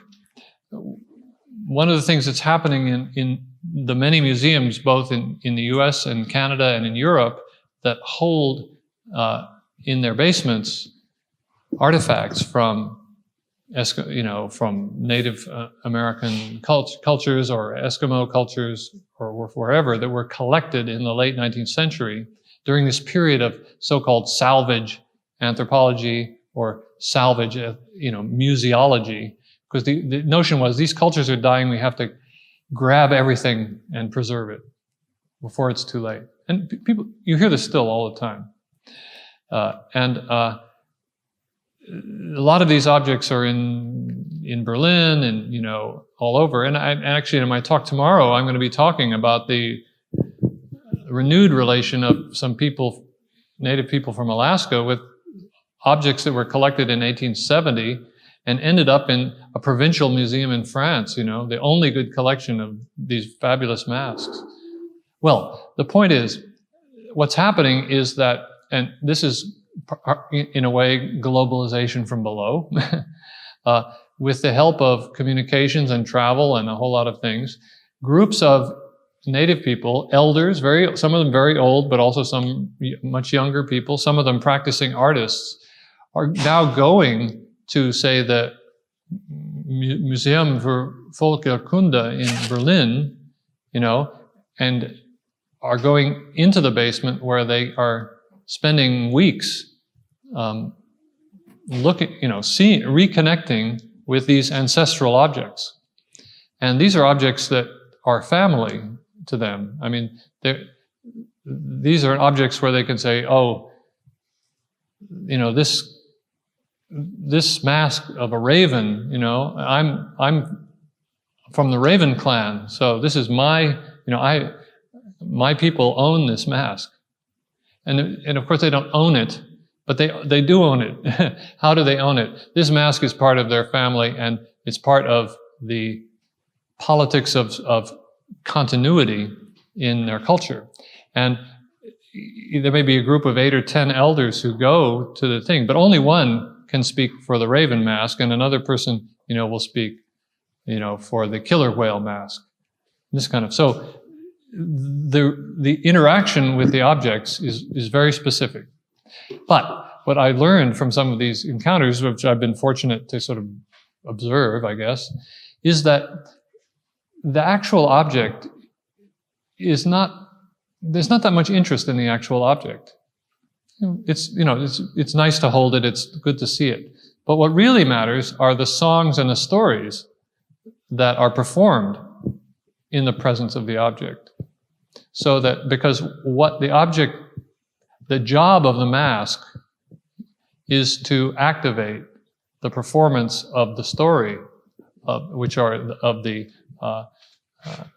traditional story or the song. So that what's really substantial, what's really, in a sense, objective, is not the mask. It's the story. And in fact, in many societies, the mask itself is not important, because after it's used, you would destroy it and make a new one for the next time, because the job of the mask is to provoke the story. So this is only to say that, you know, it takes, whereas, you know, for the Westerners in the museum, you know, it's, oh, the object is so precious, you know, don't touch it. You know, everyone's wearing those white gloves, and, you know, it's this a kind of reverence for the preserving this piece of wood. It's just a piece of wood. You know, what really matters is its story and who has the right to tell it, and all of that. So that's just an anecdote. I'm sorry it went on so long to just confirm that, but. And that, no doubt, is part of why I made the story so important. But I think it's not just important for Native people, it's important for all of us, because when we think about ourselves as thinking about history, what else are we doing but telling stories, you know, when we historicize? Sorry. No, it's not. Yeah, that'd be better. No, it's just this one doesn't work. Ese no funciona. Yeah, I think we might have to be closer.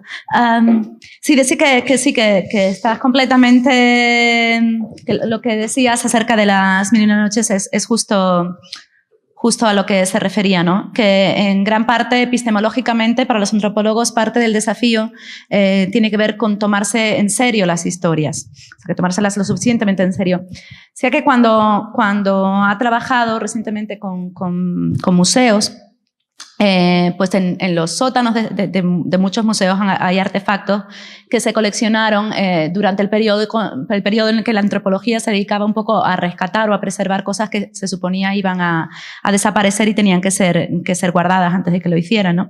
Y hay artefactos tribales pues por todo el mundo, desde Berlín, Francia, etcétera, etcétera. O sea, hay, por ejemplo, una anécdota curiosa, un museo de provincias en Francia que en la década de 1870 adquiere una colección enorme de máscaras con las cuales un grupo de Alaska recientemente ha establecido relaciones frescas, porque es la única colección de máscaras que todavía se preserva en algún sitio.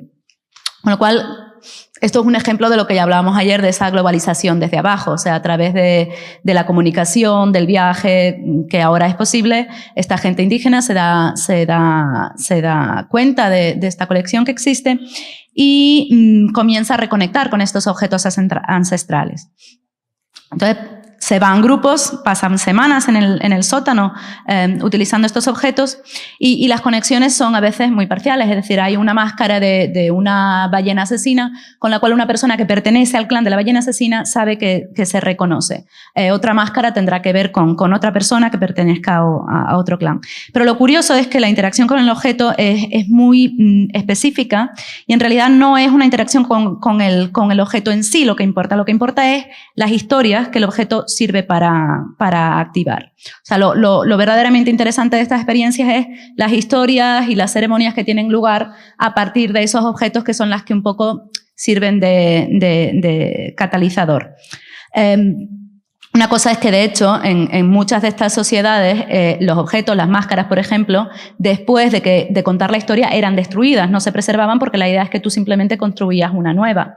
Por supuesto, para una mentalidad museográfica occidental, ese trozo de madera adquiere un valor enorme y entonces hay que preservarlo y no... Pero lo importante es entonces empezar a darte cuenta que realmente es la historia y no necesariamente el objeto lo que tiene esta centralidad.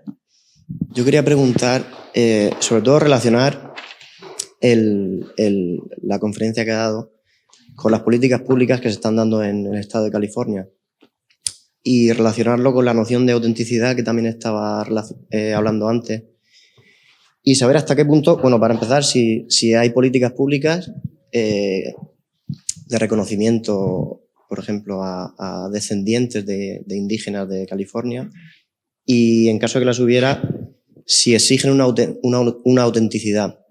Es decir, si te dicen, ¿eres suficientemente indígena como para exigir que yo te pueda dar esto? ¿O has estudiado en la universidad y por lo tanto estás demasiado alejado de tu cultura, entre comillas, como para poder exigir eso, ¿no? Y me gustaría que explicara un poco, por eso, si están las políticas y hasta qué punto, si él sabe, que exigen una autenticidad. Yeah, a very good question. And it's a changing situation.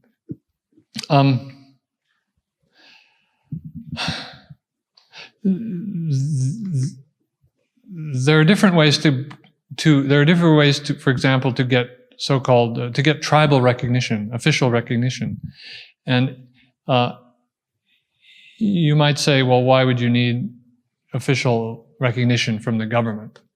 And in this case, it's largely from the U.S. government, not the state of California, but the federal government. Why would you need to be a federally recognized tribe? Well, because there are certain benefits that come to you, not in the way of,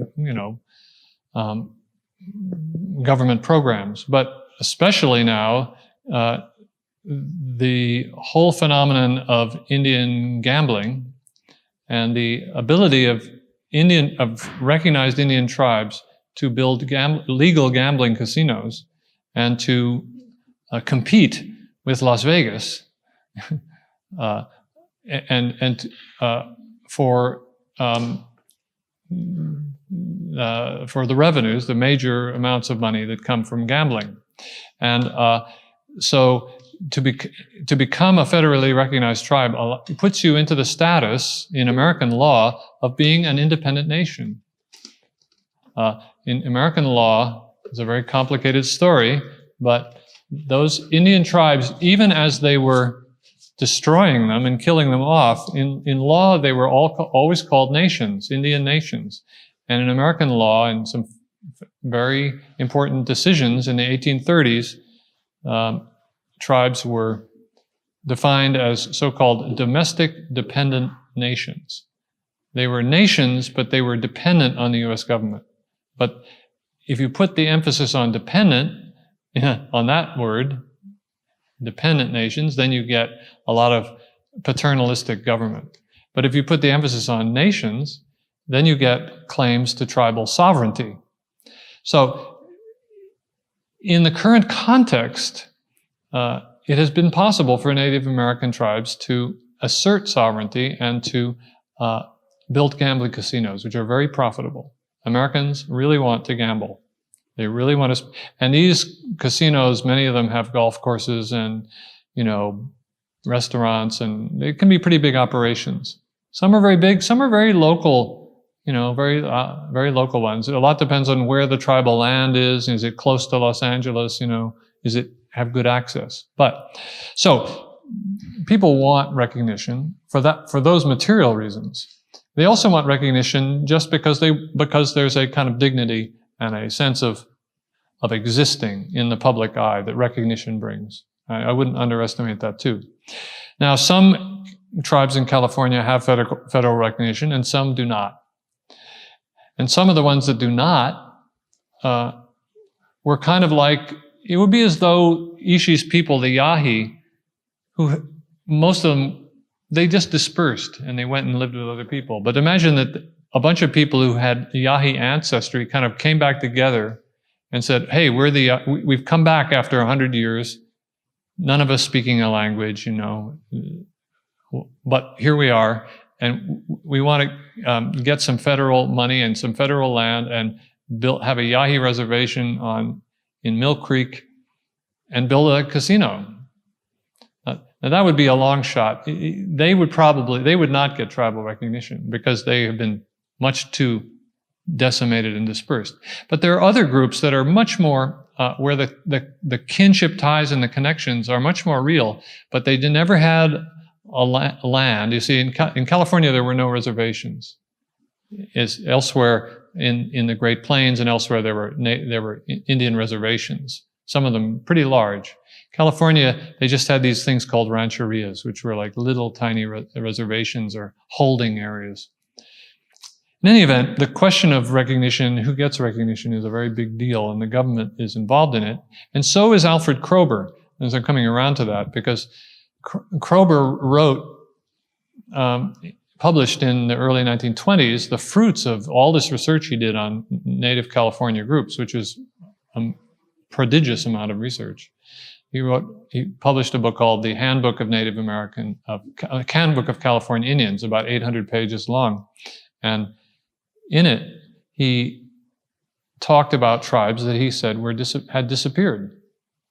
He said, there used to be a tribe here, but they're gone. And it was part of his expectation that they would disappear. And in fact, maybe those people hadn't exactly disappeared, but many of them had moved into the city, and then they stayed in touch and saw each other during the summer. But then it wasn't enough of a tribe for him. So he said they disappeared. But a lot of those people now, as part of the revival movement of contemporary Native politics, are back together, are reorganizing as a tribe. And when they go to the government to say, we want recognition, the government reads the paragraphs from Kroeber's book that you died in the 1920s. So these tribes are very angry at Kroeber for what they call his death sentences. But you asked how the government and tribal politics are very much involved. So on the question of tribal recognition, the other place where tribes are very politically involved is simply some of them are very wealthy. And in American politics, money gets people elected. And, people become governor of the state of California because tribes support them and give them millions and millions of dollars. And they're players in California politics now. And deals are made for how many slot machines they can have, how many taxes will go to the state of California, which desperately needs the money. So it's a very, it's not a very authentic. The authenticity question goes to the tribal recognition, and there you have to prove that you've maintained connections over time. But cultural authenticity, it's hard to say. You don't have to speak your language. You can be Christian. Most Native peoples, a lot of Native peoples in this country and in the Pacific are Christians, but they're a different kind of Christian. We'll hear tomorrow about the Native peoples that I'll be discussing in Kodiak, where the native religion is Russian Orthodoxy. I mean, it really is authentically the native religion. So, authenticity, those two areas. I'm sorry. Bueno, is there more that... Sí, en todo caso no es porque yo crea que haya una autenticidad cultural, sino hasta qué punto el gobierno la exige a esas personas, ¿no? Just pointing out that it's not because he believes that there's such a thing as cultural No. authenticity. He was just wondering whether No, but it is an issue, and who gets to be recognized as an Indian is. It really helps if you look like an Indian. I mean, race exists. Race is part of American culture in a big way, and so if you don't look like an Indian, if you've got blue eyes, and there are plenty of Indians in California who have adequate kinship to be recognized, but have blonde hair and blue eyes, you know, and this doesn't look good. So it's a big fight, a lot of fights. Bien. Vale, decía que esto en relación a cómo el gobierno gestiona el reconocimiento de descendientes es una situación que está cambiando. Decías tú del Estado de California, no es un reconocimiento de Estado estatal, sino federal. Y desde luego hay ciertos beneficios que uno deriva de poder ser reconocido por el Estado federal como descendiente de un nativo. El más evidente, la capacidad de generar o de crear casinos legales que puedan competir con los beneficios que genera Las Vegas. Es un negocio que en Estados Unidos genera muchos beneficios. Una de las cosas curiosas es que si tú eres reconocida como una tribu por el Estado federal, o sea, federalmente, adquieres el estatuto de ser una nación independiente. La ley norteamericana es bastante complicada y durante los años 30, la década de los años 30 en el siglo XX, se les dio el estatuto a las tribus de naciones dependientes domésticas. Entonces, claro, depende de donde tú pongas el énfasis. Si enfatizas lo de dependiente, parece que es una cosa como muy paternalista y muy subjetivadora. Sin embargo, si enfatizas lo de nación, aquí estamos hablando de algo así como una soberanía tribal. Y recientemente han habido gestos de afirmar esa soberanía con estos gestos de construir casinos y etcétera, etcétera. Y algunos de ellos son verdaderamente grandes, verdaderamente productivos, ¿no? Depende en muchas ocasiones de dónde tengas tú la tierra, dónde estés, si estás cerca de Los Ángeles, etcétera, etcétera. Con lo cual ese deseo de reconocimiento tiene que ver con estas razones materiales, pero también con una cierta idea de dignidad, de estar reconocido por el público como alguien que existe. Otras tribus, por otro lado, no tienen reconocimiento. Sería algo así como si los Yahi, la tribu de Ishi, de repente apareciera 100 años más tarde y dijera: hemos regresado, no hablamos nuestra lengua, no nos acordamos de nuestras tradiciones, pero queremos recuperar ese trozo entre ríos de territorio y construir un casino. Posiblemente no se lo iban a dar. Con lo cual, cuanto más decimada y más dispersada quede una tribu, menos posibilidades tiene de que sea reconocida, entre otras cosas porque también en California nunca hubieron reservas, sino lo que ellos llaman rancherías, que son terrenos bastante más limitados, etcétera, etcétera. Una de las personas que también está dificultando el reconocimiento de tribus es precisamente Alfred Kroeber, porque como resultado de toda su investigación escribió lo que se llamaba el Manual del Indio de California.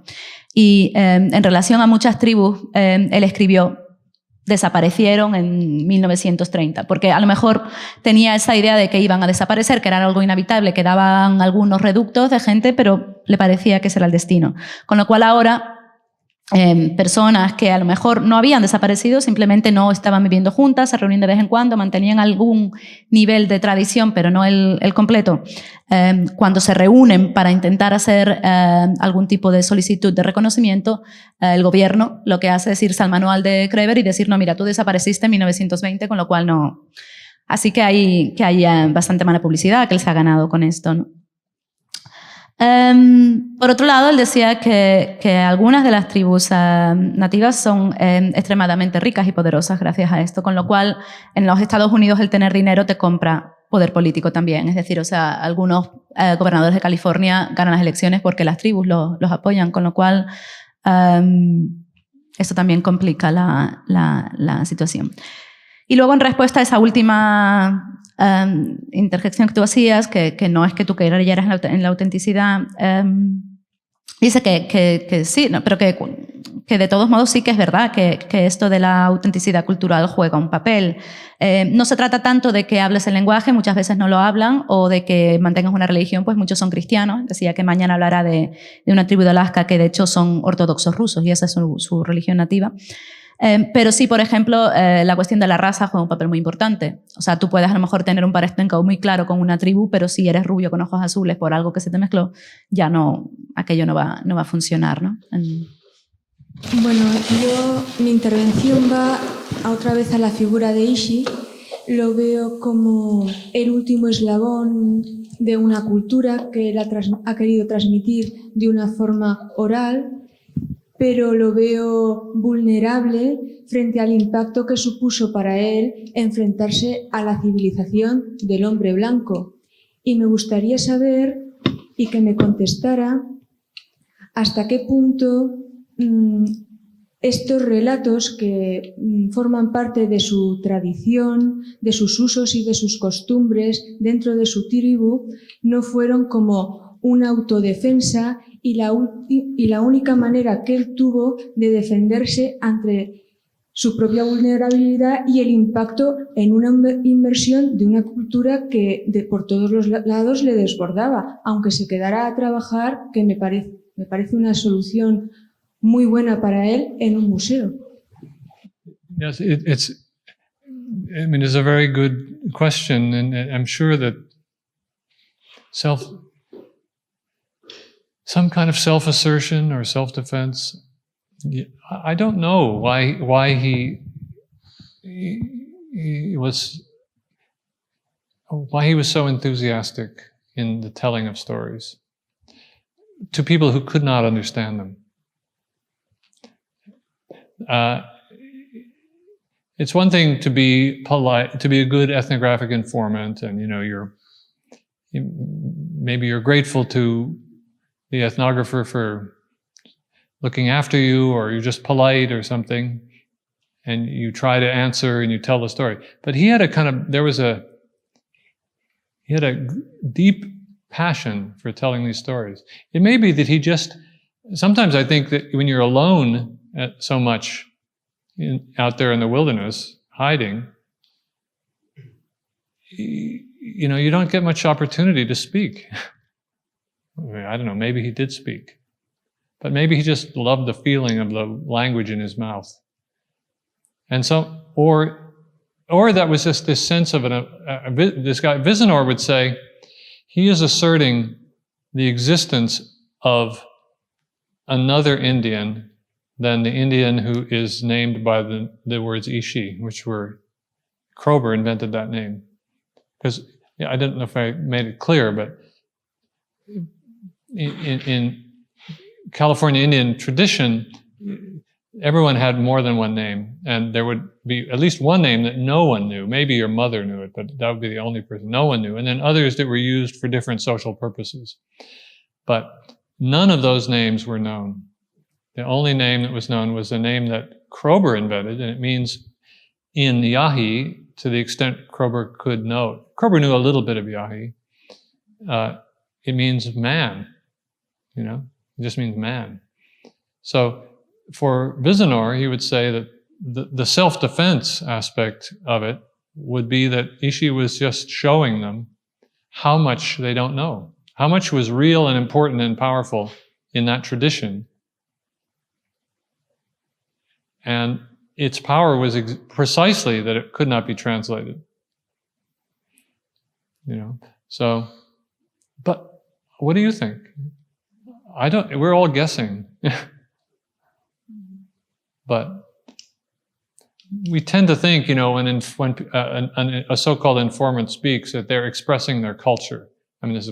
This is the anthropological mindset. And then we say, that's their culture, but is that true? Maybe. Anyway, they're only telling you some part of their culture, and there's also the part they would never ever dream of telling you.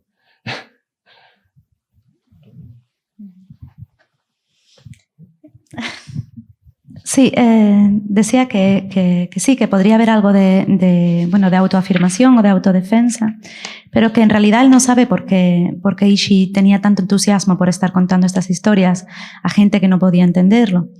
Que hay algo que podemos ver en alguien que intenta ser educado, intenta participar como informante y hacer un poco lo que se espera de él, pero lo que Ishi demostraba era una pasión realmente profunda por estar contando estas historias, que iba algo más allá.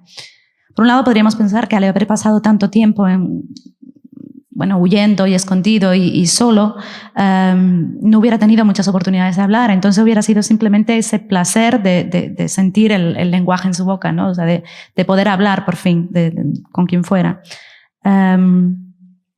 Pero también pensaba que quizá había algo así como un intentar reafirmar la existencia de un indio que no era ese que habían llamado Ishi, que por supuesto no era su verdadero nombre. Sé que los indios de California por lo general siempre tienen varios nombres y uno de ellos es un nombre que nadie conoce, que a lo mejor lo puede conocer tu madre o así, pero es un nombre muy privado. Pero siempre tienes varios nombres para diferentes ocasiones sociales, etc. Y el nombre de Ishi no era el nombre verdadero de ninguno de sus nombres verdaderos, es un nombre que Kroeber le dio con lo poco que conocía de Yaji, y Ishi no significa otra cosa que hombre, o sea que es un bien genérico, ¿no? Con lo cual es posible que lo que hacía Ishi al contar esas historias que nadie entendía fuera hasta cierto punto demostrarles todo lo que no podían llegar a saber. Hasta cierto punto el poder de estas historias residía precisamente en el hecho de que no podían ser traducidas. Porque hay una especie de sobreentendimiento de que cuando un informador habla, lo que hace es expresar su cultura. Pero ¿cómo se hace eso? Y además hasta cierto punto posiblemente te expresarán quizá como mucho una parte, pero siempre habrá muchas cosas que no te contarán de ninguna manera, ¿no? Pero que en cualquier caso estamos todos un poco pues preguntándonos por qué diría Ishi esta historia, es que nadie lo sabe realmente, ¿no?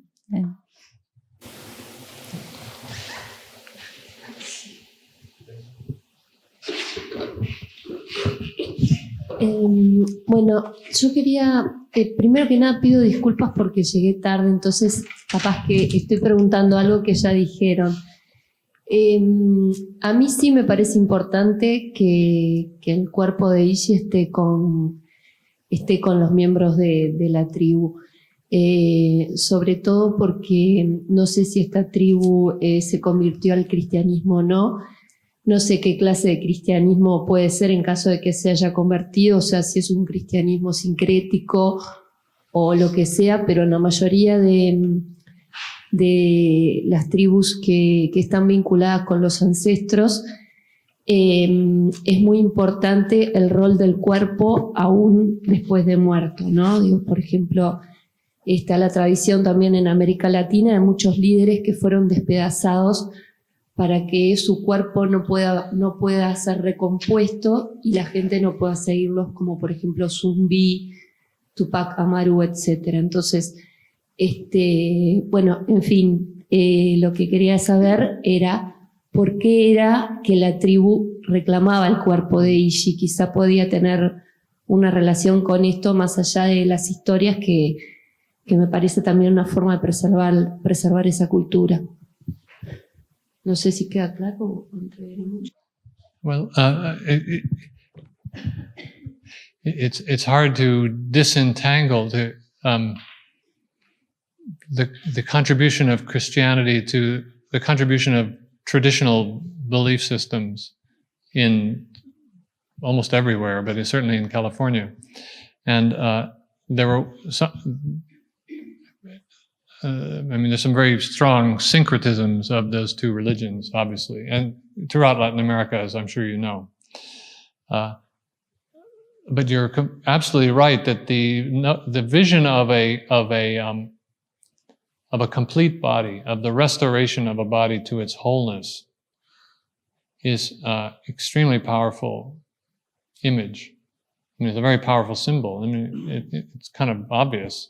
But I think that also for colonized people who have gone through really a lot of violent disruption, and who are, and for whom the wound of colonization and of the violence inflicted on them remains, open. The process of repatriating physical remains, bodies, is very, very powerful, and in ways that it has a kind of healing function. Not that it's over, but it's a kind of ongoing function of healing. And so, bringing these separated parts together, burying them properly with respect in the land is very, very powerful, and not just you know, Native America or places like that. I actually, you know, this whole El Negro story, you know, in Spain, Oh, yeah. you know, the repatriation of that stuffed body from wherever it is up north. And I did read, I mean, and when that body was returned to Africa, there were like 20,000 people to greet it in Botswana. I mean, it just was, and the burial was, you know, and everyone, for all of them, the return of that physical body was a kind of repairing of a wound, that colonization, you know, people were remembering things that didn't even happen to them, but that happened to their grandparents. But they were part of their historicity as colonized subjects. So I do think, you know, the page, it's interesting that among native peoples in the Americas at least, they're quite often very willing not to compromise on the repatriation of objects in museums. You know, art, we think of them as artworks or artifacts, but there's no compromise on physical remains. Everybody wants those back. And there are, of course, big fights going on between the scientists who want to hold on to their research collections and the native peoples who say all those bones in all those museums and laboratories have to be reburied. And so that's just to confirm what you're saying. Sí, que bueno, que desde luego que es muy difícil desentrañar la contribución de diferentes sistemas de creencias casi en cualquier lugar, ¿no? Lo que ha aportado el cristianismo, lo que viene de otros sitios, etc. Pero en lo que sí estás completamente en lo cierto es en el poder que tiene esa restauración del cuerpo a su completud, o sea, el símbolo tan poderoso que implica que el cuerpo sea restituido, ¿no? Sé que hay una herida que está abierta con la colonización y entonces esta función de restituir el cuerpo tiene como si fuera una función de curar o curativa, ¿no? Hablaba del caso que conocemos aquí, creo que era el negro estaba en Bañolas, ¿verdad? En Cataluña había un museo que tenía un negro, un resto humano que hablando de que esto va más allá de Latinoamérica o América, ¿no? O sea, que cuando es reclamado y llevado a Botswana es recibido por 20.000 personas, 20.000 personas que no sufrieron directamente el daño al que se había sometido a este cuerpo que regresaba, pero sí formaba parte de su historicidad como sujetos colonizados, ¿no? Y sé que es muy curioso porque por lo general la gente está bastante más dispuesta a negociar o a llegar a un acuerdo cuando se trata de artefactos que tienen que ser restituidos, pero en lo que respecta a restos humanos no hay por lo general ninguna voluntad a negociar. Siempre se quiere que regrese el cuerpo y que sea enterrado con respeto, ¿no?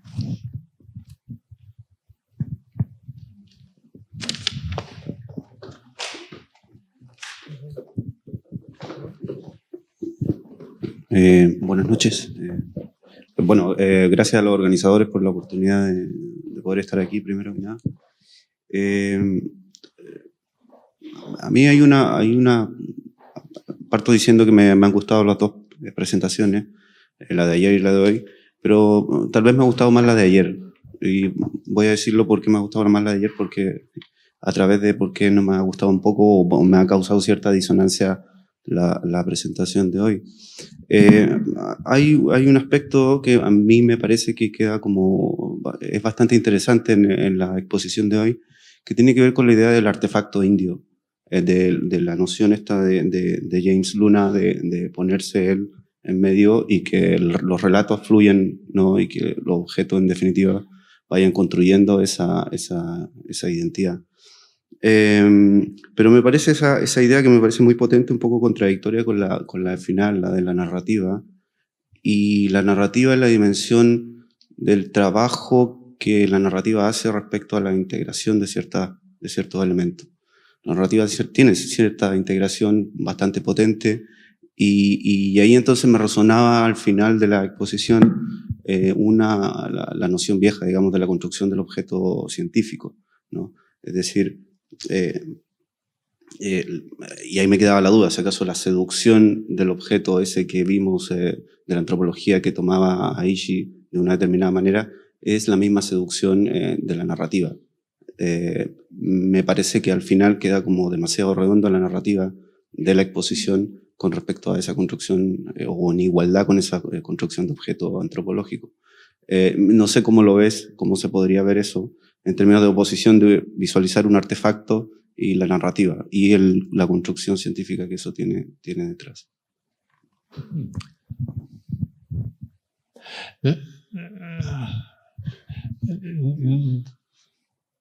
Well, it's I mean, it's true that by emphasizing narrative, as I did, I turn it into a kind of object of study.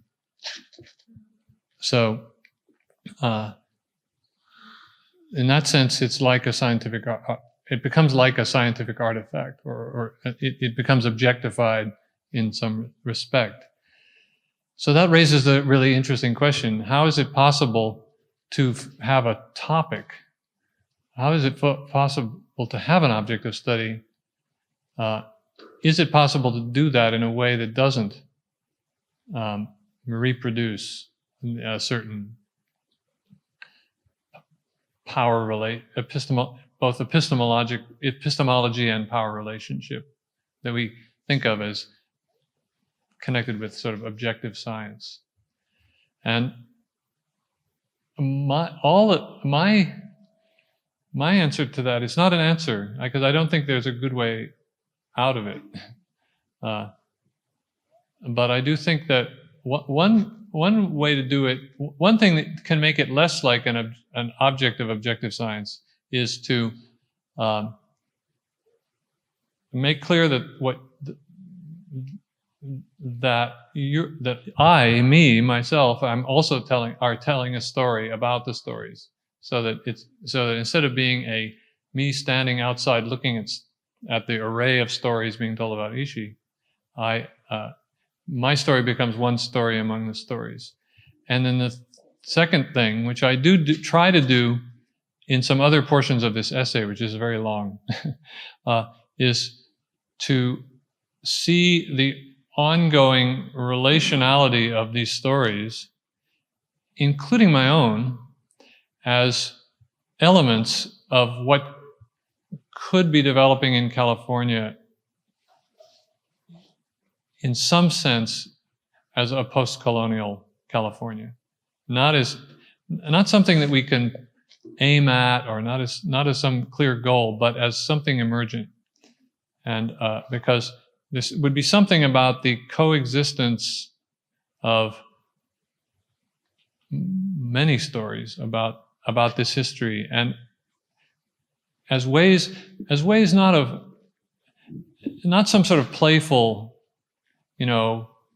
postmodern deconstruction, but as a way of taking seriously the ongoing force of the historical experiences involved, but without reducing them to a single, this is how it really happened, this is the real historical truth. So anyway, there's something about multiplying stories and engaging as a story among stories that seems to me what I want to do. I don't think it makes me innocent, but I think it makes me not better. At least I'm not an objective scientist. But what I think I am ultimately is I don't think I can escape irony, which is different from scientific objectivity. But I don't think I can escape irony, and I don't think I want to escape irony. But so I guess on that, I don't know if this. You see, you spoke a lot, and I only understood a little of it. So you might come back to me now after maybe you can make clear. Vale, dice que sí, que hasta cierto punto al enfatizar la narrativa, que es lo que ha hecho, la narrativa misma se convierte en una especie de objeto de estudio y de algún modo pues también se queda objetificada.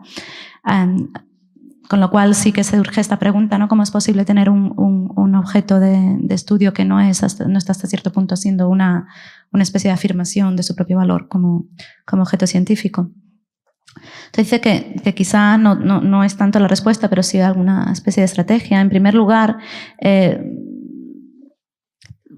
resulta ser menos un objeto de ciencia objetiva porque él trata de dejar muy claro que lo que está haciendo es contar otra historia junto con las múltiples historias que a su vez analiza. No se sitúa al margen de ellas en un sitio afuera y simplemente las observa y las arregla, ¿no? Su historia también es una historia más. Y en segundo lugar, lo que trata de hacer es pensar sobre esta relacionalidad que sigue sucediendo, que se sigue desarrollando, en lo que se podría pensar como una especie de California postcolonial que está empezando a emerger. Y este emerger no es un objetivo claro, no es algo que debamos plantearnos como un objetivo tal cual, sino eso, ¿no? Algo que comienza a esbozarse. No de una manera así como posmoderna y divertida, pero sí con ese gesto de darnos cuenta que tenemos que tener en consideración todas estas diferentes historias que no pueden ser reducidas por mucho que queramos a una sola. Con lo cual dice que él no piensa que esta estrategia lo convierta inocente, lo vuelva inocente, pero sí que hasta cierto punto lo hace mejor y luego se retractaba y decía que no mejor, pero por lo menos diferente de lo que sería un científico objetivo. En gran medida esto tiene que ver con el hecho no solo de que él no cree que pueda escapar de la ironía, sino que tampoco desea necesariamente hacerlo, ¿no? También decía que no sabe muy bien si responde a tu pregunta, con lo cual si quieres volver sobre ella. Sí, básicamente una pequeña aclaración. Mi pregunta no tenía el tono de poner en evidencia que es el mismo objeto, sino que más bien preguntar por si acaso esa seducción que se producía ante Ishii de la antropología clásica. Yo de una u otra manera sentí un poco al final de la exposición que también se me producía con la narrativa, básicamente, y si esa seducción, ese ocultamiento del objeto es similar o es diferente. Creo que sí lo ha respondido en alguna medida. Lo primero, las gracias porque me ha gustado muchísimo. Y me gustaría retomar un poco lo que decías tú de contar historias. Quizá lo que más me interesa de Ishii es lo que cuenta él, y me parece un poco tajante eso de cómo le gusta tanto contar historias. ¿Se oye bien? Contar historias que nadie entiende, porque quizá lo bonito es esa puerta abierta a que es entender, ¿no? Quizá él montaba un personaje que iba reconstruyendo, como la idea del trickster, que creo que se ha perdido aquí un poco y me parece interesantísima. Eso me gustaría si podía explicarlo aquí un poco más. Esa idea de ese personaje que se disfraza, que juega con la ironía constantemente, que está un poco de broma, esa construcción de sí mismo como un personaje móvil, ¿no? Y me gusta imaginarme, ya que estamos aquí con narratividades, que él lo que estuvo fue un poco jugando y recreando posibles puestas en escena, digamos, entre comillas. Me recuerda un poco al performance, ¿no? A un performance, esas 6 horas hablando de una historia que nadie te entiende. O sea, me parece una pieza soberbia, ¿no? Y ese no entender, vuelvo a perderlo, ¿no? O sea, quizás sí se genera algún tipo de comunicación en la que no hay posibilidad ni un discurso ni cerrado ni científico, por supuesto, sino simplemente cierta apertura a la poesía que yo no sé nada de antropología, pero parece que es el camino que se busca, ¿no? Esa posibilidad de contar un cuento. No sé si se me ha ido un poco la cabeza.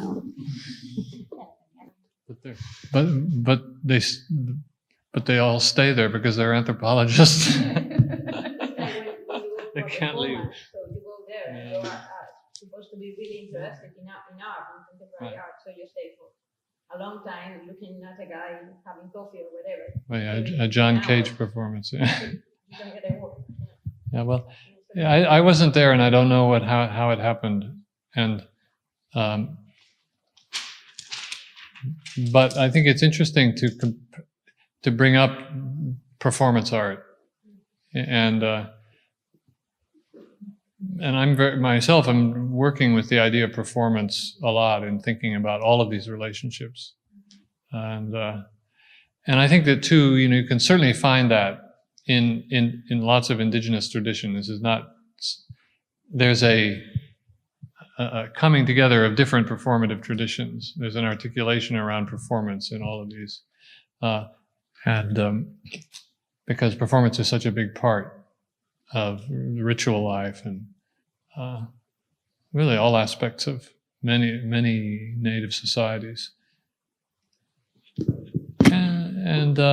And then how that has connected them, how that's moved into a world where art exists as an institution and as a possibility.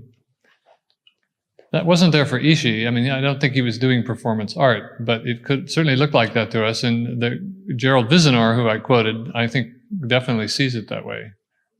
But I think it's one reading of Ishii. I do think. I mean, maybe I do feel like a kind of ironic meta commentator on all the stories about Ishii, including my own meta story, which is, I suppose, a way both to engage and to disengage from the story. And I do have some, and I do think he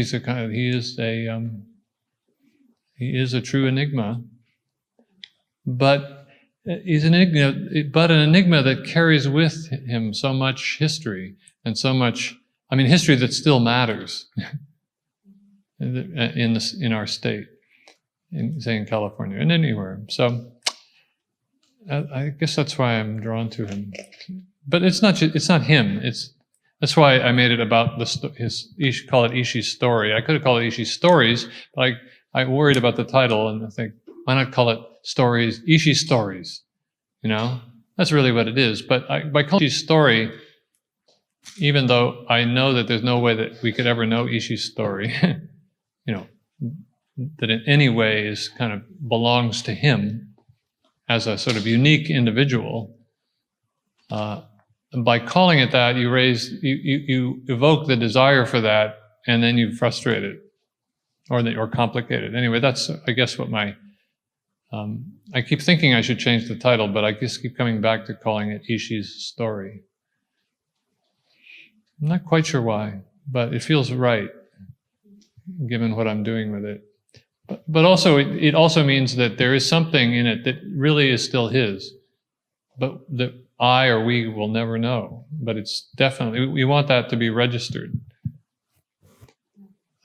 In some way, we don't just to turn him into a Rashomon, effect. The only point There's but there is some. No, about the trickster, just some kind of notes. I don't know if you get the idea of the trickster. I'm very interested in. Well, the trickster. Because it's not very common. Really? It's a very widespread phenomenon, the trickster phenomenon, in many cultures. James Luna says, I think I quote him, he says, I'm not Coyote, he says. Coyote is not nice. I am a clown. Luna doesn't, Luna is he's playful, but he's not nasty playful. And whereas I think Vizenor is nasty playful. I just happen to know these people, and it's only my personal opinion. But Vizenor is very happy to pretend to write in a trickster mode, explicitly. Whereas Luna, he says he's more inclined to be a clown, see himself as someone who makes you laugh and think at the same time. But he doesn't make you squirm, he doesn't make you bleed. But speaking of which... ¿Alguien necesita traducción? Porque ya me empieza a dar la sensación. Sí, no, ok. Vale, decía en relación a lo que decía Gioia de la posibilidad de que hubiera algo como de performance en ese contar historias de Ishii.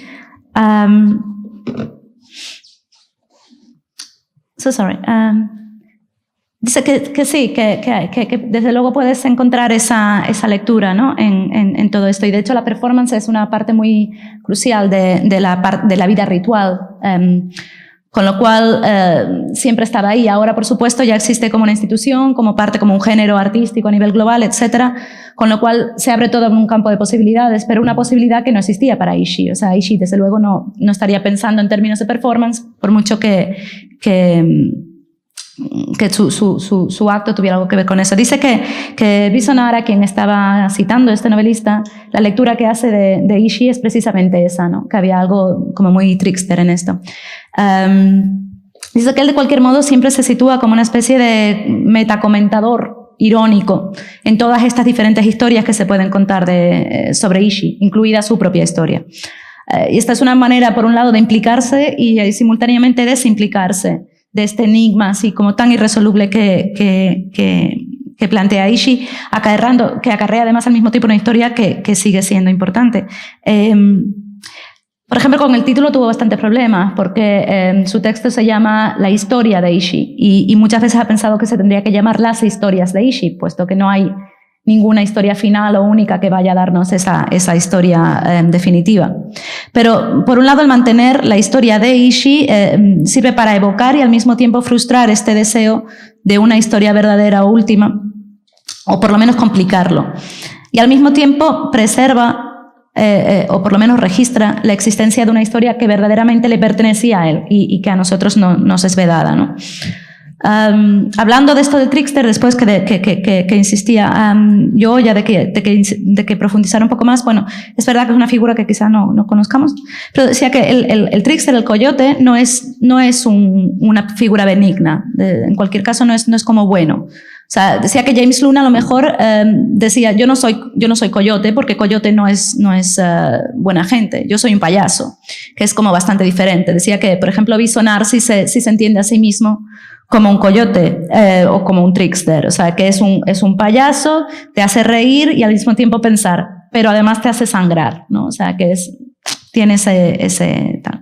Y entonces mostraba esta imagen que bueno, la ves, no te la describo, pero sí decía que el hecho de que lo que hay que parece sangre a primera vista cuando te acercas son cuentas, las cuentas son una parte fundamental del trabajo de las mujeres en la tribu, creo que me dijo que se llama Anishinaabe, bueno, la comunidad de la que viene esta artista. Es casi una fórmula de convertir algo en indio, ¿no? Te compras unas playeras, les pones cuentas y de repente son playeras indias, ¿no? Con lo cual, la obra lo que marca de alguna manera es la inevitabilidad de que haya un proceso de curación que es simultáneo con el de herida, ¿no? O sea, son dos procesos que al mismo tiempo que dañas, curas, pero el proceso no se resuelve, ¿no? Digamos. Y volvemos a aquello que hablaba en la conferencia del terror y la curación.